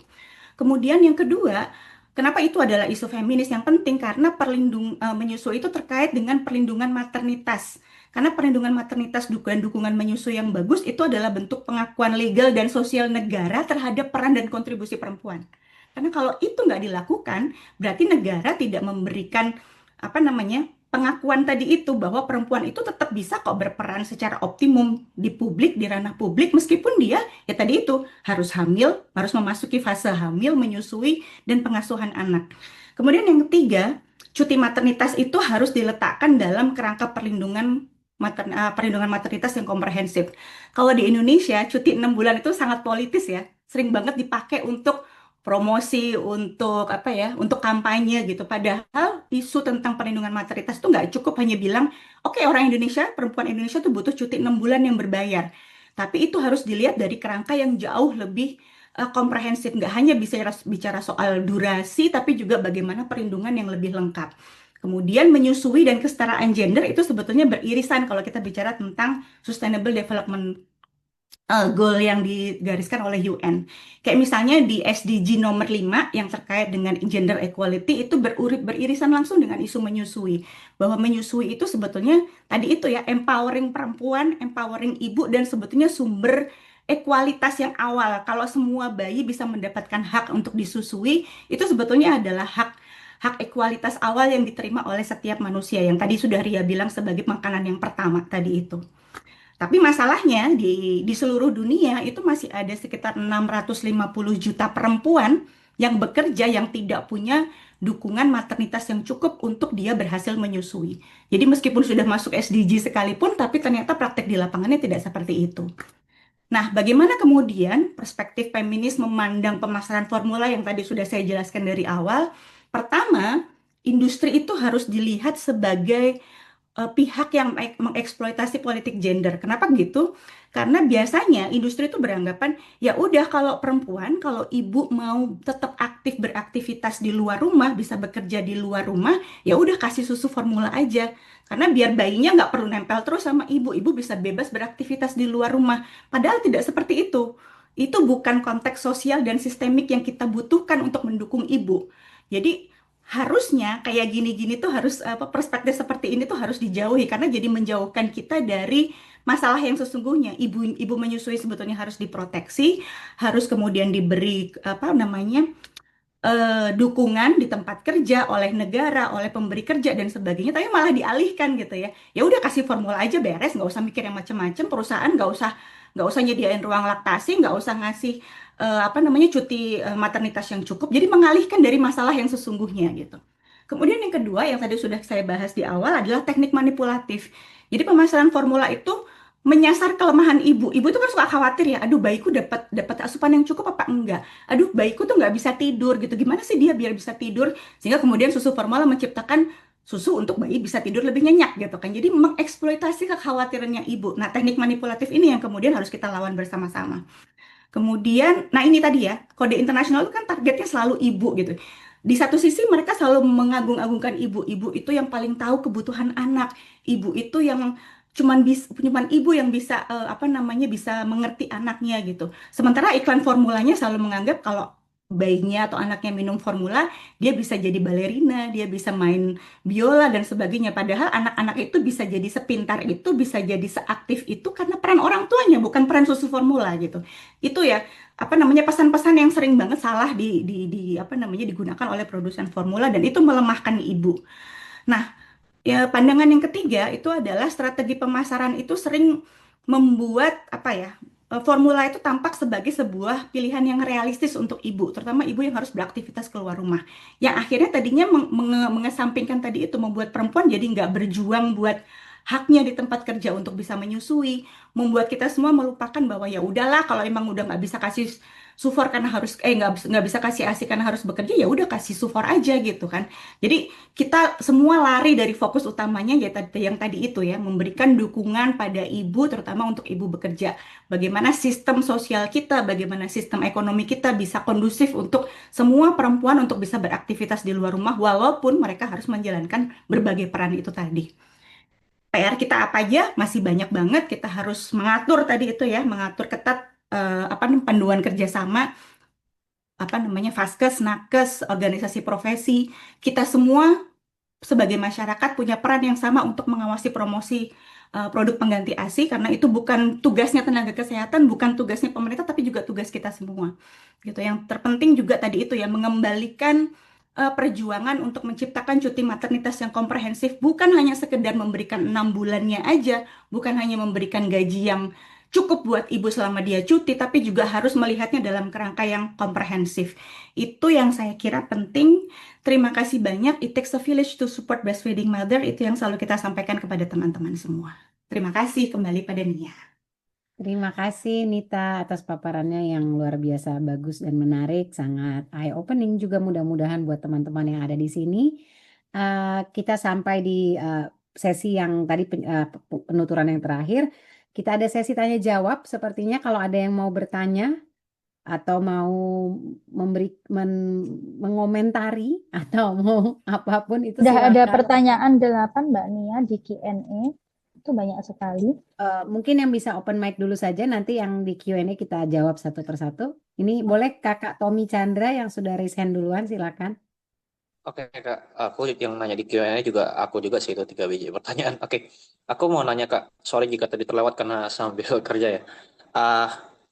Saya tanya dari pertanyaan pertama, mau nanya kepada semua pembicara nih dalam studi kasusnya, misalnya di ruangan tempat kerja saya di perusahaan perkebunan yang cukup patriarkal ya kalau menurut saya ya. Nah, bagaimana sih perjuangan advokasi di ruang-ruang kerja seperti ini untuk level kantor dan perusahaan? Karena pasti ya mindsetnya pasti lebih ke bagaimana ya udah jangan bawa bayi ke kantor, atau yang kedua ya udah susu formulakan aja, hal-hal kayak gitu. Bagaimana di tingkatan, bagaimana aksi-aksi nyata yang sudah bisa dilakukan lobby-lobby gitu, karena kan ini hal yang agak sulit ya, karena ya perempuan dalam dunia kerja selain kali gak diprioritaskan juga kan. Kemudian yang kedua untuk pemateri tadi Bu Lianita tadi ya yang terkait susu formula. Ini kan ini menjadi sebuah gejala neoliberal yang cukup kompleks ya, di mana ibu bahkan sudah jadi bagian dari komersialisasi serta juga korban. Adakah sumber terkait isu komersialisasi susu formula ini, dan dalam case negara lain bagaimana gerakan aktif ya penolakan yang benar-benar kayak menyasar misalnya memotong apa atau apa terkait langsung ke perusahaan susu formulanya, selain dari gerakan kampanye bukan berarti kayak saya menginikan, tapi kayak saya ingin lihat apakah ada variasi-variasi gerakan lain selain dari itulah. Kemudian maaf juga tadi kalau terlewat, apakah tadi ada pembahasan terkait pemetaan berdasarkan kelas ekonomi, di mana mungkin ya secara logika juga bisa dipikirkan bahwa kelas menengah ke bawah, di mana para ibu yang double burden seringkali jadi korban. Apakah ada risetnya atau sebenarnya ini nggak melihat status ekonomi? Adakah solusi-solusi yang dilakukan di negara? Tadi kan kayaknya Ibu ada ngutip terkait pembatasan pemerintah dan lain-lain. Adakah contoh-contoh di tempat lain yang sudah dilakukan yang langsung menarget urusan susu formula ini, terutama membuat solusi kebijakan yang cocok untuk perempuan kelas menengah, dan adakah sumbernya kalau boleh dibagikan? Terima kasih. Terima kasih Kak Tommy. Boleh selanjutnya pertanyaan Kak Sonia Helen dari Kompas sepertinya ya. Iya, makasih Mbak. Ntar aku buka kamera dulu. Saya emang udah menunggu sih ini materi ini kemarin. Saya penasaran tuh kayak apa. Jadi buat kakak-kakak, mbak-mbak yang jadi pembicara tadi ya, saya sungguh mengerti gitu ya, gimana ya masifnya apa promo-promo susu-susu formula ini gitu ya, di mana saja, dan tadi Ibu menjadi bagian dari yang mempromosikan juga itu. Yang paling miris tadi ketika ada tenaga vaskes juga ikut ini gitu ya, atau Ibu RT atau apa. Nah, tapi bagaimana strateginya kira-kira mbak-mbak, kakak-kakak ini? Saya pernah tadi, ini saya langsung ambil kasus yang di daerah bencana. Saya setuju ya ketika bagaimana mencegahnya itu Kak. Cuma problemnya di dalam liputan-liputan saya ketika bencana, itu ibu-ibu hamil dan ibu-ibu menyusui itu mereka nggak dapat asupan. Mereka kan butuh makan yang cepat. Mereka butuh gizi. Padahal yang dikasih itu, Kak, Indomie. Kalau situasi darurat kan kita tahu persis. Indomie paling cepat, makanan-makanan cepat. Ya sekarang agak bagus ya di beberapa daerah tanggap daruratnya. Tapi pengalaman saya meliput itu susah sekali dalam situasi itu. Ini tentu bayangkan ya kalau dalam keadaan bencana seperti misalnya tsunami atau likufasi atau enggak usah bencana yang lain, ibu menyusui ini kehilangan keluarganya, dia tentu depresi, dia tentu stres. Nah, dukungan mentalnya aja udah nggak dapat, apalagi dukungan untuk dia menyusui. Strateginya kayak apa ya, kayak gitu loh. Kita tidak ingin memberikan susu formula kepada ibu-ibu ini. Tetapi pada satu sisi dia juga tidak mampu untuk menyusui anaknya karena tadi, hambatan tadi. Enggak mudah gitu loh. Begitu pula dalam case yang hampir mirip, ibu-ibu saya sering menulis tentang ibu-ibu pekerja, maksudnya buruh ya, buruh di beberapa perusahaan di Cakung sana gitu ya. Saya tanya, gimana anakmu? Apakah ada ruang laktasi di tempat kerja? Ada perusahaan besar menyiapkan, tapi mereka ada yang kecil-kecil juga tidak ada. Kak, even ada ruang laktasi pun mereka tidak bisa bawa anaknya, kira-kira. Anaknya mereka tidak bisa bawa. Oleh perusahaan dianggap mengganggu. Beberapa perusahaan itu repot nih kalau dia bawa anaknya. Tetapi kemudian ketika dia mau kasih tinggal di rumah juga dia bingung kasih tinggal. Ada beberapa anak cuma dititipkan ke tetangga. Dia ingin mengatur ASI-nya juga supaya bagi yang mampu beli untuk simpen ASI ya itu untuk dia akan melakukan. Tapi yang enggak banyak, Mbak. Itu yang saya dilematis ketika saya menulis bahwa hentikan konsumsi formula. Saya juga harus memberikan solusi kepada ibu-ibu ini dalam situasi-situasi yang rentan yang tidak bisa mereka hindari. Di satu sisi, saya juga menemukan di Jakarta Utara, saya juga pernah dimarahin gitu ya, karena pernah saya melihat ada ibu-ibu yang anak-anak di Jakarta Utara yang miskin, lalu mereka minum susu. Susu itu dibagikan oleh FOI, Food of Indonesia, ya betul, Food Bank of Indonesia gitu ya, susu. Nah, ibu-ibu anak-anak juga ikut minum gitu loh. Saya tanya ini kan nggak sehat. Terus si ibu-ibu bilang begini, saya minum apa Mbak? Saya juga nggak punya ASI. Dia bilang gitu. Nah, ada yang kosong di sana. Tadi kita sepakat dengan edukasi. Sekarang saya tanya lagi, kira-kira pemerintah sanggup nggak melakukan itu, kakak-kakak, mbak-mbak? Realita BKKBN juga begitu gencar mempromosikan gerakan untuk ibu hamil dan BKKBN paling rajin kan. Tetapi di tingkat paling bawah itu nggak nyampe. Ya. Saya kira ini Oke. problem yang besar. Tapi menurut saya pertanyaan saya kakak-kakak, nah ada abang di sini gitu ya. Mulai dari mana kita preventifnya? Yang kira-kira ini juga bahan tulisan saya ya, karena saya sedang menulis juga. Mbak Yuni udah raise hand. Mulai dari mana untuk preventifnya? Saya sepakat untuk menjadi bagian dari barisan untuk mempreventif ini karena edukasi buat ibu-ibu ini menjadi penting. Meskipun ya kita sadar banyak juga ibu-ibu yang terpapar karena juga berada dalam situasi yang kita tidak bisa duga. Nah, tapi saya ingin pertanyaan menjadi bahan tulisan saya. Sesederhananya mulai dari mana kita, Mbak-mbak? Supaya kira-kira kita bisa selamatkan ibu-ibu dan anak-anak generasi masa depan. Saya sendiri senang ya karena mami saya menyusui saya tanya mami saya 2 tahun katanya. Tapi saya umurnya begini kan. Tapi yang anak-anak sekarang, anak saya juga cuma 1 tahun saya nyusui gitu ya. Nah, kira-kira begitu kakak-kakak.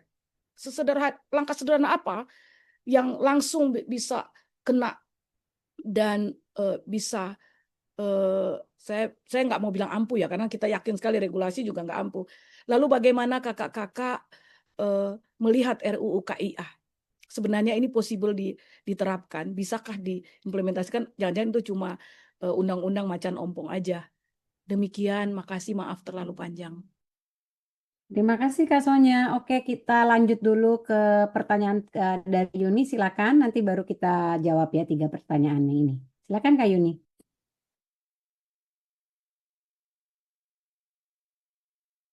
Belum dibuka mic-nya, kedengeran, Kak. Mbak Yuni suaranya. Cieleng. ini belum mandi. Saya tutup kamera ya. Yang penting udah kenal wajahnya supaya sinyalnya nggak Ya, terlalu bagus biar. Tan Oke, mau mandi. Kak, silakan. Oke.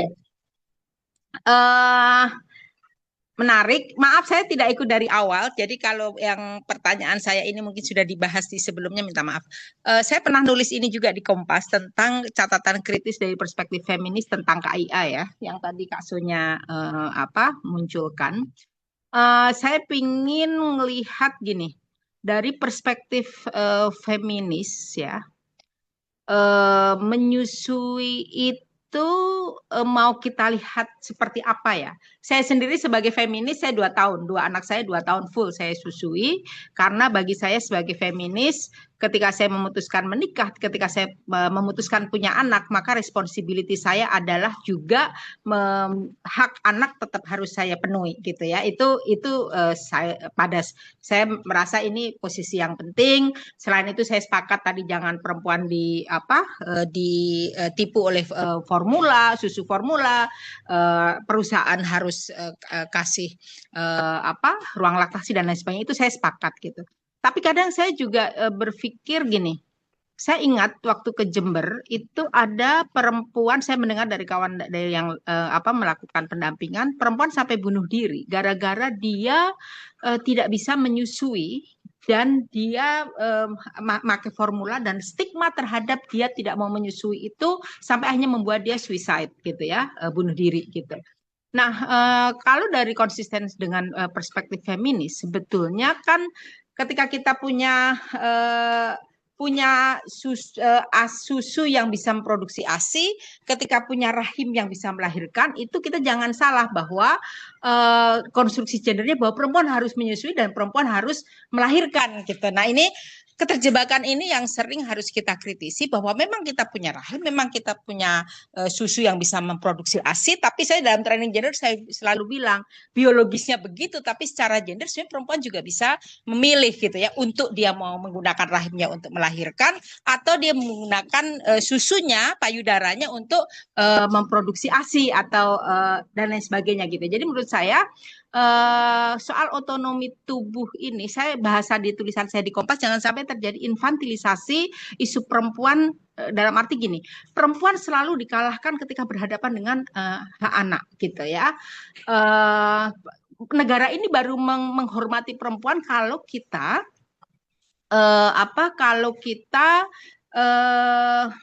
melahirkan dan menyusui.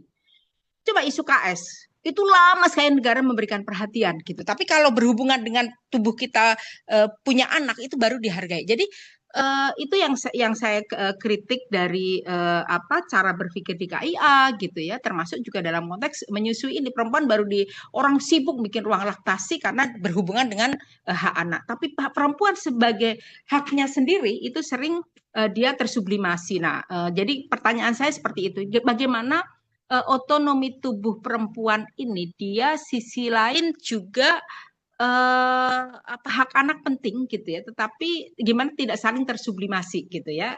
Itu sih sebetulnya pertanyaan saya kalau konsisten dengan spirit feminisme gitu. Itu. Makasih. Terima kasih Kakak Yuni, menarik sekali pertanyaannya dan diskusinya bisa bakal seru banget. Saya serahkan kepada para presenter, siapa saja yang mau menjawab, monggo open mic-nya langsung biar kita bisa efisiensi waktunya. Kita punya waktu sampai jam berapa, Pak Farid? 15 menit lagi deh. Oke, 15 menit lagi. Jadi mohon yang mau langsung jawab, saya nggak nunjuk-nunjuk dari siapapun, terserah. Monggo, ada yang mau menjawab pertanyaan Kak Tommy dulu tentang advokasi di tempat kerja. Lalu mungkin yang tentang contoh negara lain, bagaimana mengatur promosi susu formulanya, mungkin dari Nita itu juga bisa. Advokasi di tempat kerja, mungkin siapapun mau open mic. Aira boleh yang tempat kerja karena ada konteks yang sesuai yang sudah diwawancarai ya. Oke. Halo Mas Tommy, saya coba menjawab ya, kalau selama ini yang advokasi sudah dilakukan oleh Aimi. Aimi punya program yang disebut dengan Aimi Goes to Office ya. Nah, tapi di sini Aimi Goes to Office ini kita selain di dalamnya memberikan edukasi, tetapi juga memberikan advokasi pada pihak stakeholder yang ada di kantor tersebut. Jadi si ibu tidak berjuang sendirian. Nah, ini biasanya jalurnya itu bisa atas permintaan karyawan ke AIMI atau atas permintaan dari HRD ke AIMI itu sendiri. Nah, mungkin yang ini yang karena perbedaan jalur ini tadi juga menjadikan perbedaan hasil, Kak. Jadi ini akan sampai hasilnya akan berbeda juga gitu ya. Nah, umumnya kalau misalnya kantornya itu HRD-nya sudah oke, mereka paham terkait kebutuhan ini, biasanya tidak akan terlalu lama ibu-ibu yang sudah mengadvokasi dirinya itu juga bisa berjuang bersama. Nah, sayangnya ini yang tidak dimiliki mungkin hampir nggak semua, apalagi tadi kalau kakak cerita kondisinya memang lebih patriarki gitu ya. Nah, ini bisa, tapi bukan berarti nggak mungkin ya, Kak. Itu bisa dimulai. Ini salah satu bentuk-bentuk yang kita sudah lakukan itu banyak sekali. Nah, pandangan AIMI sendiri itu karena memang sebenarnya kan di konvensinya ILO sendiri tentang maternity protection itu termasuk penerapan prinsip-prinsip yang nggak didiskriminasi di dalamnya ya, menyediakan ruangan-ruangan laktasi ini. Nah, mungkin kalau saran yang bisa dilakukan di awal yang sangat mungkin itu, Kak, mungkin dari bergerak dari HRD-nya, atau yang paling mungkin adalah teman-teman perempuan ini, apalagi kalau ada banyak gitu ya, Kak, itu bisa langsung memberikan seperti kebutuhan proposal ya, tadi mereka membuat agreement gitu ya, seperti itu. Nanti mungkin di sini gerakan langsungnya nanti bisa ditambahin sama Bu Nita gitu. Terus yang disability nggak ada ya tadi ya, kayaknya itu sih paling. Nanti saya akan tambahkan yang lain yang mungkin hubungannya sama kerentanan dan juga sektor pekerjaan. Mungkin mau nambahin dikit terkait yang workplace Mbak Nia, mungkin karena nyambung aja melengkapi dari Mbak Maira tadi kan sudah dijelaskan bahwa AIMI punya program itu. Mungkin ada sedikit satu mungkin bisa di highlight juga kalau pada saat kita mau mengajukan proposal seperti itu atau mau advokasi ke tempat kerja, itu adalah mungkin juga menunjukkan data-data bahwa dengan tempat kerja atau perusahaan itu mendukung ibu untuk bisa menyusui, itu benefit ke perusahaan juga banyak gitu. Jadi ada banyak studi penelitian itu yang sudah menunjukkan itu ya. Jadi saya lupa angka pastinya, tapi seperti misalkan turnover rate-nya turun. Jadi banyak sekali studi menunjukkan bahwa ibu yang diberikan dukungan menyusui mereka kan lebih loyal pada perusahaan tempat dia bekerja. Kemudian angka anak sakit itu turun, jadi dia nggak perlu izin-izin membawa anaknya ke dokter dan sebagainya. Kemudian asuransi ini juga akan berbeda nanti setiap perusahaan tempat kerja, gimana dia mengcover asuransi kesehatannya gitu ya. Tapi dengan anak jarang sakit, dia akan beban di perusahaan akan turun. Ini juga mungkin akan nanti jadi berbeda kalau nanti tipe tempat bekerjanya berbeda, kayak kalau tadi mungkin itu corporate gitu, mungkin korporasi. Tapi kalau mungkin tadi sempat ditanyakan sama Mbak Sonya ya terkait yang buruh, ini mungkin saya sambungkan langsung dengan itu juga ada challenge berbeda jadinya karena kan tipe pekerjaannya juga berbeda.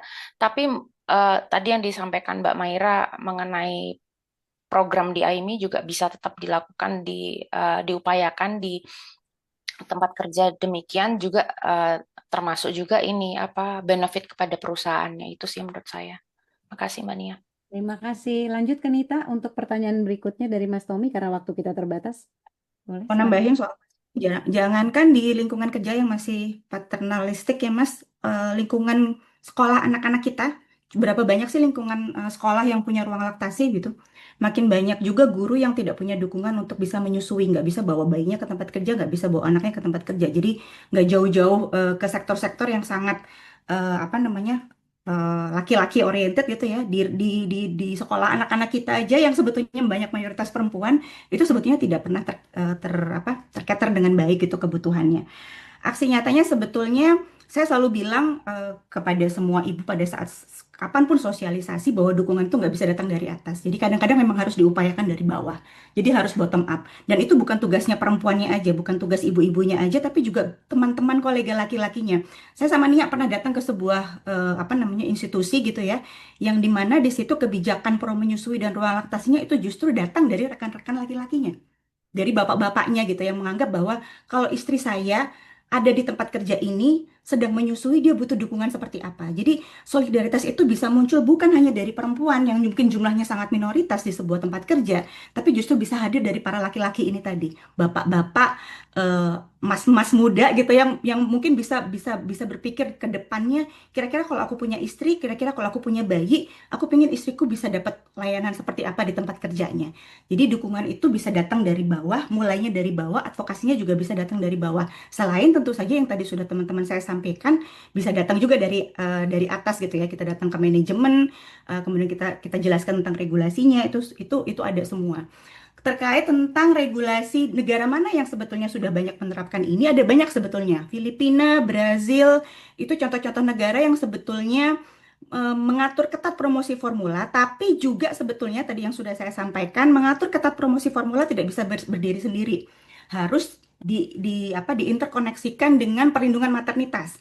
Jadi kalau kita membatasi regulasi formula tapi kita tidak memberikan perlindungan maternitas yang baik gitu ya, yang bukan cuma bicara soal 6 bulan, bukan cuma bicara soal bagaimana sistem penggajian, tapi juga bagaimana menciptakan sistem yang juga mendukung buat ibu menyusui di tempat kerja, di ranah publik, dimanapun itu nggak akan jalan.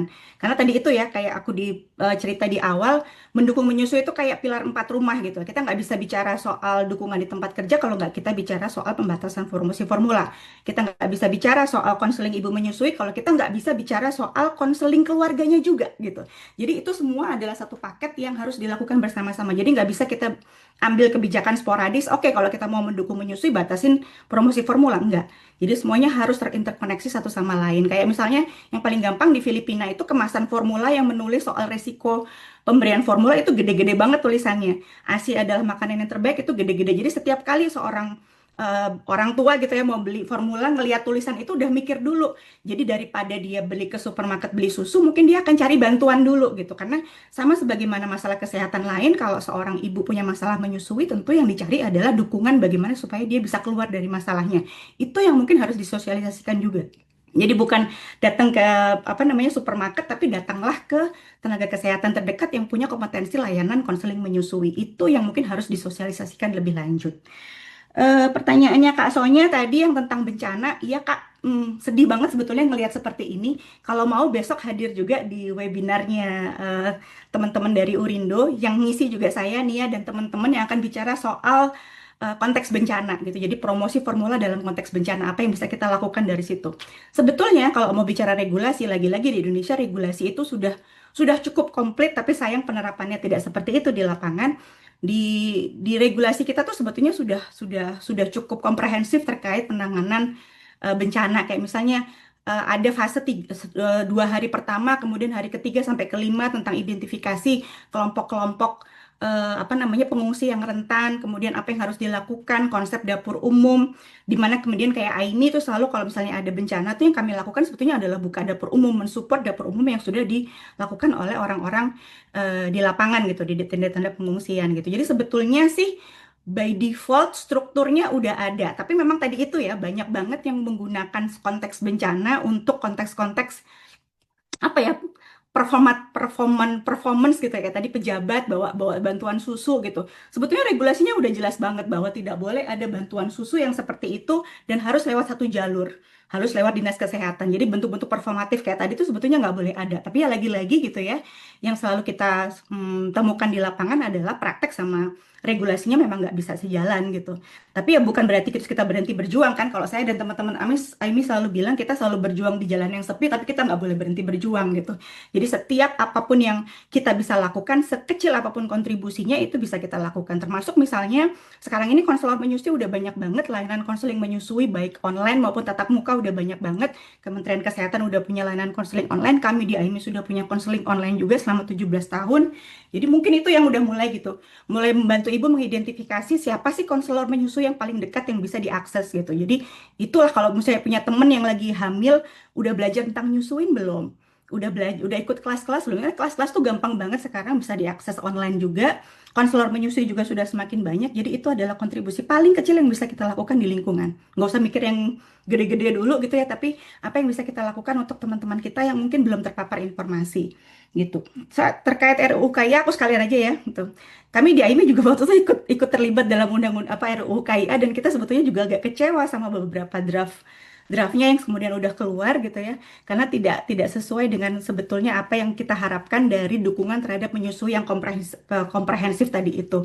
Nah, sekarang kita lagi nunggu nih PP turunannya, dan kita juga di AIMI terlibat untuk ngasih feedback terkait apa namanya PP-nya gitu, dan kita menemukan banyak banget loophole yang memang butuh ditutup gitu ya. Tapi mudah-mudahan dengan kita semua aktif terlibat dalam perumusan peraturan pemerintahnya, itu bisa menutup lubang-lubang di undang-undang yang sebetulnya ya banyak banget sih lubangnya gitu. Waktu diproses saya sama Nia waktu itu udah gemas banget gitu ngikutin, aduh kenapa nanti keluarnya jadi begini padahal kita kemarin maunya begitu gitu. Tapi ya itu tadi, kita berjuang di jalan sepi tapi bukan berarti kita berhenti berjuang gitu. Jadi semuanya sih harus tetap jalan. Apalagi tadi?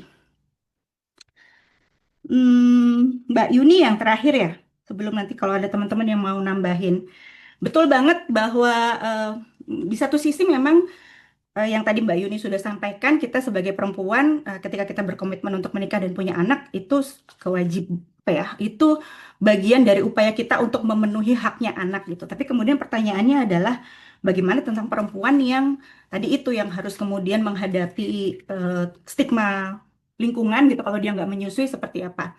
Lagi-lagi tadi kalimat saya yang terakhir bahwa it takes a village to support breastfeeding mother. Setiap kali ada ibu berhasil menyusui, yang berhasil bukan hanya ibu tapi juga ibu dan lingkungannya. Kebalikannya adalah jika ada seorang ibu gagal menyusui atau seorang ibu kemudian tidak mendapatkan dukungan yang tepat, itu berarti kegagalan dari sistemnya, bukan kegagalan ibunya. Nah, ini yang memang selalu kita tekankan, bahwa setiap kali kita bicara soal dukungan, sebetulnya peran yang paling penting itu adalah peran lingkungannya. Jangan sampai lingkungan tadi membawa stigma bahwa kalau lu gagal ya berarti itu kesalahan ada di tangan lu gitu. Enggak juga, karena itu justru kegagalan sistemnya untuk suportif gitu. Itu pertama. Kemudian kedua, yang setiap kali kita selalu sampaikan setiap di kelas menyusui adalah menyusui itu bukan hanya memberikan manfaat bagi bayi, tapi memberikan manfaat bagi ibu. Ini yang kadang-kadang suka miss juga. Banyak ibu yang nggak tahu bahwa sebetulnya menyusui itu manfaatnya ada di dia. Kayak misalnya, menyusui mencegah osteoporosis. Banyak orang beranggapan bahwa menyusui itu bikin massa tulangnya menurun. Padahal justru sebetulnya menyusui itu bisa menurunkan angka osteoporosis di kemudian hari ketika ibunya sudah tidak menyusui. Pengetahuan-pengetahuan seperti ini yang sebetulnya perlu banyak digaungkan kepada perempuan, sehingga kemudian dia bisa punya apa ya, pertimbangannya objektif. Selama ini kan informasi tentang asupan itu datangnya dari iklan susu formula. Itu kan memberikan informasi yang tidak objektif karena itu iklan. Iklan bukan sumber informasi yang relevan, bukan sumber informasi yang objektif untuk perempuan gitu. Nah, jadi kita harus mengimbanginya tadi itu. Manfaat menyusui bukan hanya digaungkan untuk anak, tapi juga apa sih manfaat yang buat ibu yang mungkin banyak belum diketahui. Nah, itu yang selalu kita berikan secara seimbang gitu kalau di kelas-kelas kita. Manfaat buat bayi banyak, tapi manfaat buat ibu ternyata jauh lebih banyak.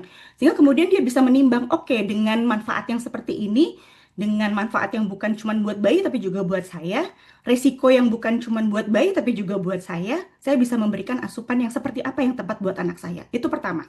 Kemudian kedua, kalau kami sebagai konselor menyusui, itu sebetulnya tujuannya adalah membantu ibu mencapai target menyusuinya. Jadi bukan mencapai target tujuan menyusui konselornya gitu. Jadi kita selalu bilang di awal, kalau kita mau konseling ibu, apa sih yang di kepala ibu tentang menyusui? Apa sih targetnya? Apa sih yang dia harapkan dari proses itu gitu? Nah, itu yang kemudian kita berangkat bersama, jalan bersama-sama dari itu, membantu ibu mencapai target menyusuinya. Kalau ibunya bilang, aku cuma mau nyusuin sampai 1 tahun, it's okay gitu. Tapi mungkin nanti dia akan belajar, oh ternyata nyusun 1 tahun itu nggak cukup, aku pengen nyusun sampai 2 tahun. Dalam proses itu dia yang akan belajar memahami tubuhnya, belajar memahami bayinya dan apa yang dibutuhkan oleh ibu dan bayinya. Kalau di level yang individual ya, sebagai kami yang mendampingin ibu, biasanya sih prosesnya seperti itu. Itu sih Nia, kalau dari gue. Terima Terima kasih. kasih Lianita. Ada lagi yang ingin menambahkan? Kita masih punya sedikit waktu. Jika Maira udah open mic, silakan. Satu lagi manfaatnya, Bu Dit, mungkin tadi ada hubungannya dengan Kak Yuni yang bunuh diri ya. Terkait menyusui itu sebenarnya kan salah satu manfaatnya adalah mengurangi resiko untuk depresi, pencegahan baby blues dan sebagainya. Bahkan dalam kondisi jangka panjang itu ibu-ibu yang sudah terkena tadi masalah psikososial dan sebagainya, ini baik data kualitatif dan kuantitatifnya secara evidence sudah terbukti ya bahwa proses menyusui itu bisa mencegah itu semuanya. Jadi kayak win-win solution. Nah, praktek-praktek seperti ini ada stigma yang mungkin Amy pun juga pernah merasakan kok. Kayaknya mungkin tadi Mbak Nia sudah highlight ya. Jadi kita benar-benar memberikan informasi yang independen dan relevan. Tujuan utamanya itu. Jadi apapun keputusan ibu itu ada di ibu. Nah, ini mungkin support-support tadi yang ada di sekitarnya yang perlu diberikan pandangan yang baik. Bagaimana cara proses memberikan masukan kepada ibu-ibu, terutama kalau dia teridentifikasi ada kondisi yang memang bukan pada umumnya, artinya mungkin sudah sejak awal dia ada masalah psikososial dan sebagainya, disability secara mental dan sebagainya, itu perlu dikaji, di mana itu nggak kelihatan, tidak bisa datang secara instan. Nah, mungkin tadi kalau kasusnya sampai sudah, mohon maaf, sampai bunuh diri, itu tidak mungkin terjadi secara instan. Artinya banyak sekali yang bertanggung jawab di atas kejadian ini. Artinya ibu yang tidak ada sebenarnya ibu yang tidak dapat menyusui gitu. Yang ada adalah ibu-ibu yang tidak mendapatkan dukungan secara maksimal. Artinya bukan salah ibu, tapi salah orang di sekitar kita. Kita pun juga, saya misalnya sebagai tenaga kesehatan, yang siapapun yang berkecimpung sama ibunya itu juga bersalah. Ibaratnya itu habis sudah rantai besar yang harus kita identifikasi. Bisa jadi itu identifikasinya ibu dari saat proses pranatal, prakehamilan. Apakah ibu ini menunjukkan kondisi-kondisi gangguan psikososial, atau mungkin karena depresi postpartum bahkan sampai posisinya psikosis, itu tidak bisa datang sehari 2 hari. Ini yang perlu dilihat datang kembali. Jadi artinya lagi-lagi kita sampaikan bahwa ini adalah kondisi yang adalah organisasi yang sangat independen. Berikannya tuh ya kapan kalau dia itu harus wajib ditaruh di ruang informasinya harus di ruang konseling, ruang klinik, ya kita akan kasih ke pihak-pihak yang berkenan, misalnya yang tenaga kesehatan, konselor terkait BCLC, memang beliau-beliau pakarnya gitu ya. Tapi kalau itu masih meranah kita akan mengedukasi itu secara lebih baik, independen dan tanpa tendensi apapun. Nah, ini keputusan lagi ada di ibu serta support system yang ada di sekitarnya. Ini yang mungkin harus dibentuk lingkungan yang nggak mudah. Tapi benar sih, sedih ya Mbak Yuni sampai ada kejadian seperti ini. Tapi lagi itu nggak mungkin instan. Itu ada identifikasi dari awal apakah kurang seperti apa gitu. Tapi lagi-lagi menyusui itu secara ilmiah itu sudah dibuat sedemikian rupa. Kondisinya adalah ketika bisa mulut ketemu puting, itu udah banget nurunin kondisi itu gitu. Terima kasih, mungkin ada yang mau melengkapi. Oke, yang lain ada tambahan teman-teman dari Aimi, atau mungkin penanya ada yang mau ditambahin sekali lagi atau bagaimana? Kalau tidak, karena waktu kita juga udah kelebihan banyak, saya usul jika ada pertanyaan atau mungkin teman-teman dari media kayak Kak Sonya atau pengen bikin liputan tambahan terkait ini, kami siap membantu memfasilitasi untuk narasumbernya. Kami bersedia untuk dihubungi. Boleh. Dengan senang hati. Boleh Kak Sonya, kebetulan kira-kira berapa tahun yang lalu ya Nita, kita ada liputan khusus yang berhari-hari itu di front page-nya Kompas halaman depan bersama Mas. Itu namanya liputan tematis. Ya, liputan betul. Tematis. Saya sering menjadi kalau ada isu menarik tentang ibu dan perempuan, silakan diusulkan kepada saya, Mbak. Betul. Nah, betul sekali. Kebetulan waktu itu perspektifnya promosi susu formula yang agresif tuh. Waktu itu dengan Mas siapa? Namanya Andi ya? Mas Andi ya, Nita ya? Itu mungkin Des Ekonomi yang bikin, Mbak, bukan Des. Saya katanya waktu itu, habis itu Mbak, selesai liputannya tayang, langsung katanya ada yang memanggil dari bagian iklan. Ya, biasa itu komplain. Ya, udah biasa ya Mbak Yuni. Ya begitulah. Saya dikomplain. Oke, memang begitu. Emang kenyataannya beginilah, driven by the economics ya, this country ya. Gitu. Oke, aku sebagai bagi materinya ya Mbak. Iya. Nanti Saya kita kasih semua Ya, Terima kasusnya kasih. semuanya bisa kita Ada yang share. belum terjawab juga di chat ini, ada Asma Zahratun Nabila, tapi kayaknya sudah nggak ada di Zoom ya, Mbak Nita. Oh, pertanyaannya tentang apa ini? Aku malah belum lihat Ini nih itu bagaimana. khusus tentang tanggal 28 kemarin yang Agustus itu di Tempo, di mana dikriminalisasi Bu Viga namanya, dia menyusui terus terpisah dengan anaknya sampai stres. Oke. Nah ini kira-kira ini mungkin ini ternyata Nabila ini temanku SMA, ternyata dia lagi di New Zealand, tapi udah out dari Oh, oke, Zoom. oke. Mungkin nanti tapi Ya. kasusnya yang kemarin waktu kita demo itu.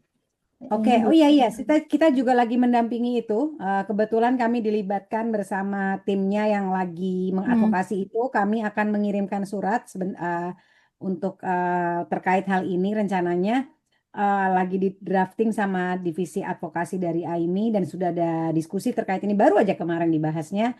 Dan sebenarnya hal seperti ini udah beberapa kali dilakukan oleh AIMI ya. Kami mengadvokasi. Saya sendiri pernah ke LP yang di Cipinang yang perempuan itu untuk mengadvokasi salah satu ibu. Jadi memang ini salah satu kegiatan yang kami lakukan terkait menyusui karena penting untuk memberikan dukungan semua ibu untuk bisa menyusui supaya dia mendapatkan perlindungan untuk hak mereka untuk bisa menyusui, hak reproduksi mantap, Mbak. mereka. Oke, terima kasih banyak atas atensinya yang luar biasa. Saya senang sekali pada pertanyaan-pertanyaannya bagus-bagus, tajam-tajam. Biasanya kalau lagi acara-acara gini pertanyaannya suka yang ya normatif, general. Ini tadi langsung sut gitu. Jadi luar biasa banget, menyenangkan diskusi yang siang hari yang bikin melek, bikin mikir dan ini memperkaya. Saya yakin mudah-mudahan yang hadir dapat insight juga, dapat perspektif juga seperti apa sih AIMI, apa sih yang kami advokasikan, apa sih yang kami gembar-gemborkan tuh kenapa sih gitu, kenapa kami justru berpihak pada perempuan itu mudah-mudahan terasa dari apa paparan yang kami sampaikan hari ini. Dan mudah-mudahan kami juga bisa belajar dari pertanyaan-pertanyaan dan komen-komen dari teman-teman kakak-kakak yang hadir juga di siang hari ini juga memberikan pancingan buat kami juga untuk berpikir dan melihat kembali apa yang bisa kita lakukan di kemudian hari yang lebih baik dan tentunya untuk memberikan perlindungan kepada sesama ibu menyusui. Akhir kata saya mewakili teman-teman AIMI mengucapkan mohon maaf jika ada kekurangan atau salah kata baik yang sengaja ataupun tidak. Dan mudah-mudahan kita bisa bertemu lagi dalam pertemuan-pertemuan serupa. Kami bersedia dilibatkan dalam kegiatan-kegiatan seperti ini karena menurut kami ini sangat penting dan sangat sejalan dengan visi misi kami di AIMI. Wassalamualaikum warahmatullahi wabarakatuh. Selamat siang, salam sehat semua. Saya kembalikan ke Kak Farid. Terima kasih Mbak Nia Enko untuk diskusi tentang ibu menyusui dalam konteks keadilan ya. Semoga nanti ada forum lain yang lebih banyak tentang isu ini dari berbagai perspektif yang saya yakin juga masih banyak aspeknya. Karena waktunya sudah tidak memungkinkan untuk diskusi lebih panjang, tapi sebelum ditutup, pertama untuk baksonya tadi saya kirim beberapa file materi presentasi teman-teman. Tapi tadi Mbak Sonya juga mengizinkan untuk nyimpen nomornya ya, supaya berkomunikasi lebih lanjut. Kalau ada isu Silakan. silakan. Soalnya ini ruangannya kecil, nggak pasti orang baik-baik semua yang ikut di sini kan, nggak mungkin WA saya disalahgunakan. Saya sengaja ngasih Mas Farid. Oke, sip. Makasih Mbak Sonya. Tapi seperti saya bilang tadi di awal sebelum ditutup, saya mengundang teman-teman untuk mendokumentasikan sesi ini dengan foto bersama. Kalau yang berkenan membuka kameranya, dipersilakan. Kita cuma punya satu layar, jadi bisa lebih cepat. Silakan juga yang mau mengambil foto ini juga dipersilakan. Saya hitung ya, 1, 2, 3. Ada Mbak Yuni. 1, 2, 3. Kali lagi, 1, 2, Udah habis mandi 3. apa belum? Rambutnya dipegang-pegang terus tuh. Gatel. Kayaknya baru habis mandi apa gimana? Pegang-pegang terus rambutnya itu loh. Nggak ada suaranya Mbak Yuni. Ya, terima kasih banyak sekali lagi ya. Sampai ketemu di sesi selanjutnya. Sampai sore nanti kita masih punya 2 sesi lagi. Masih teman-teman semua. Saya di malam hari. Dadah. Ya. Terima kasih. Luar biasa. Terima kasih banyak. Saya stop ya ininya, Izin live. recordingnya.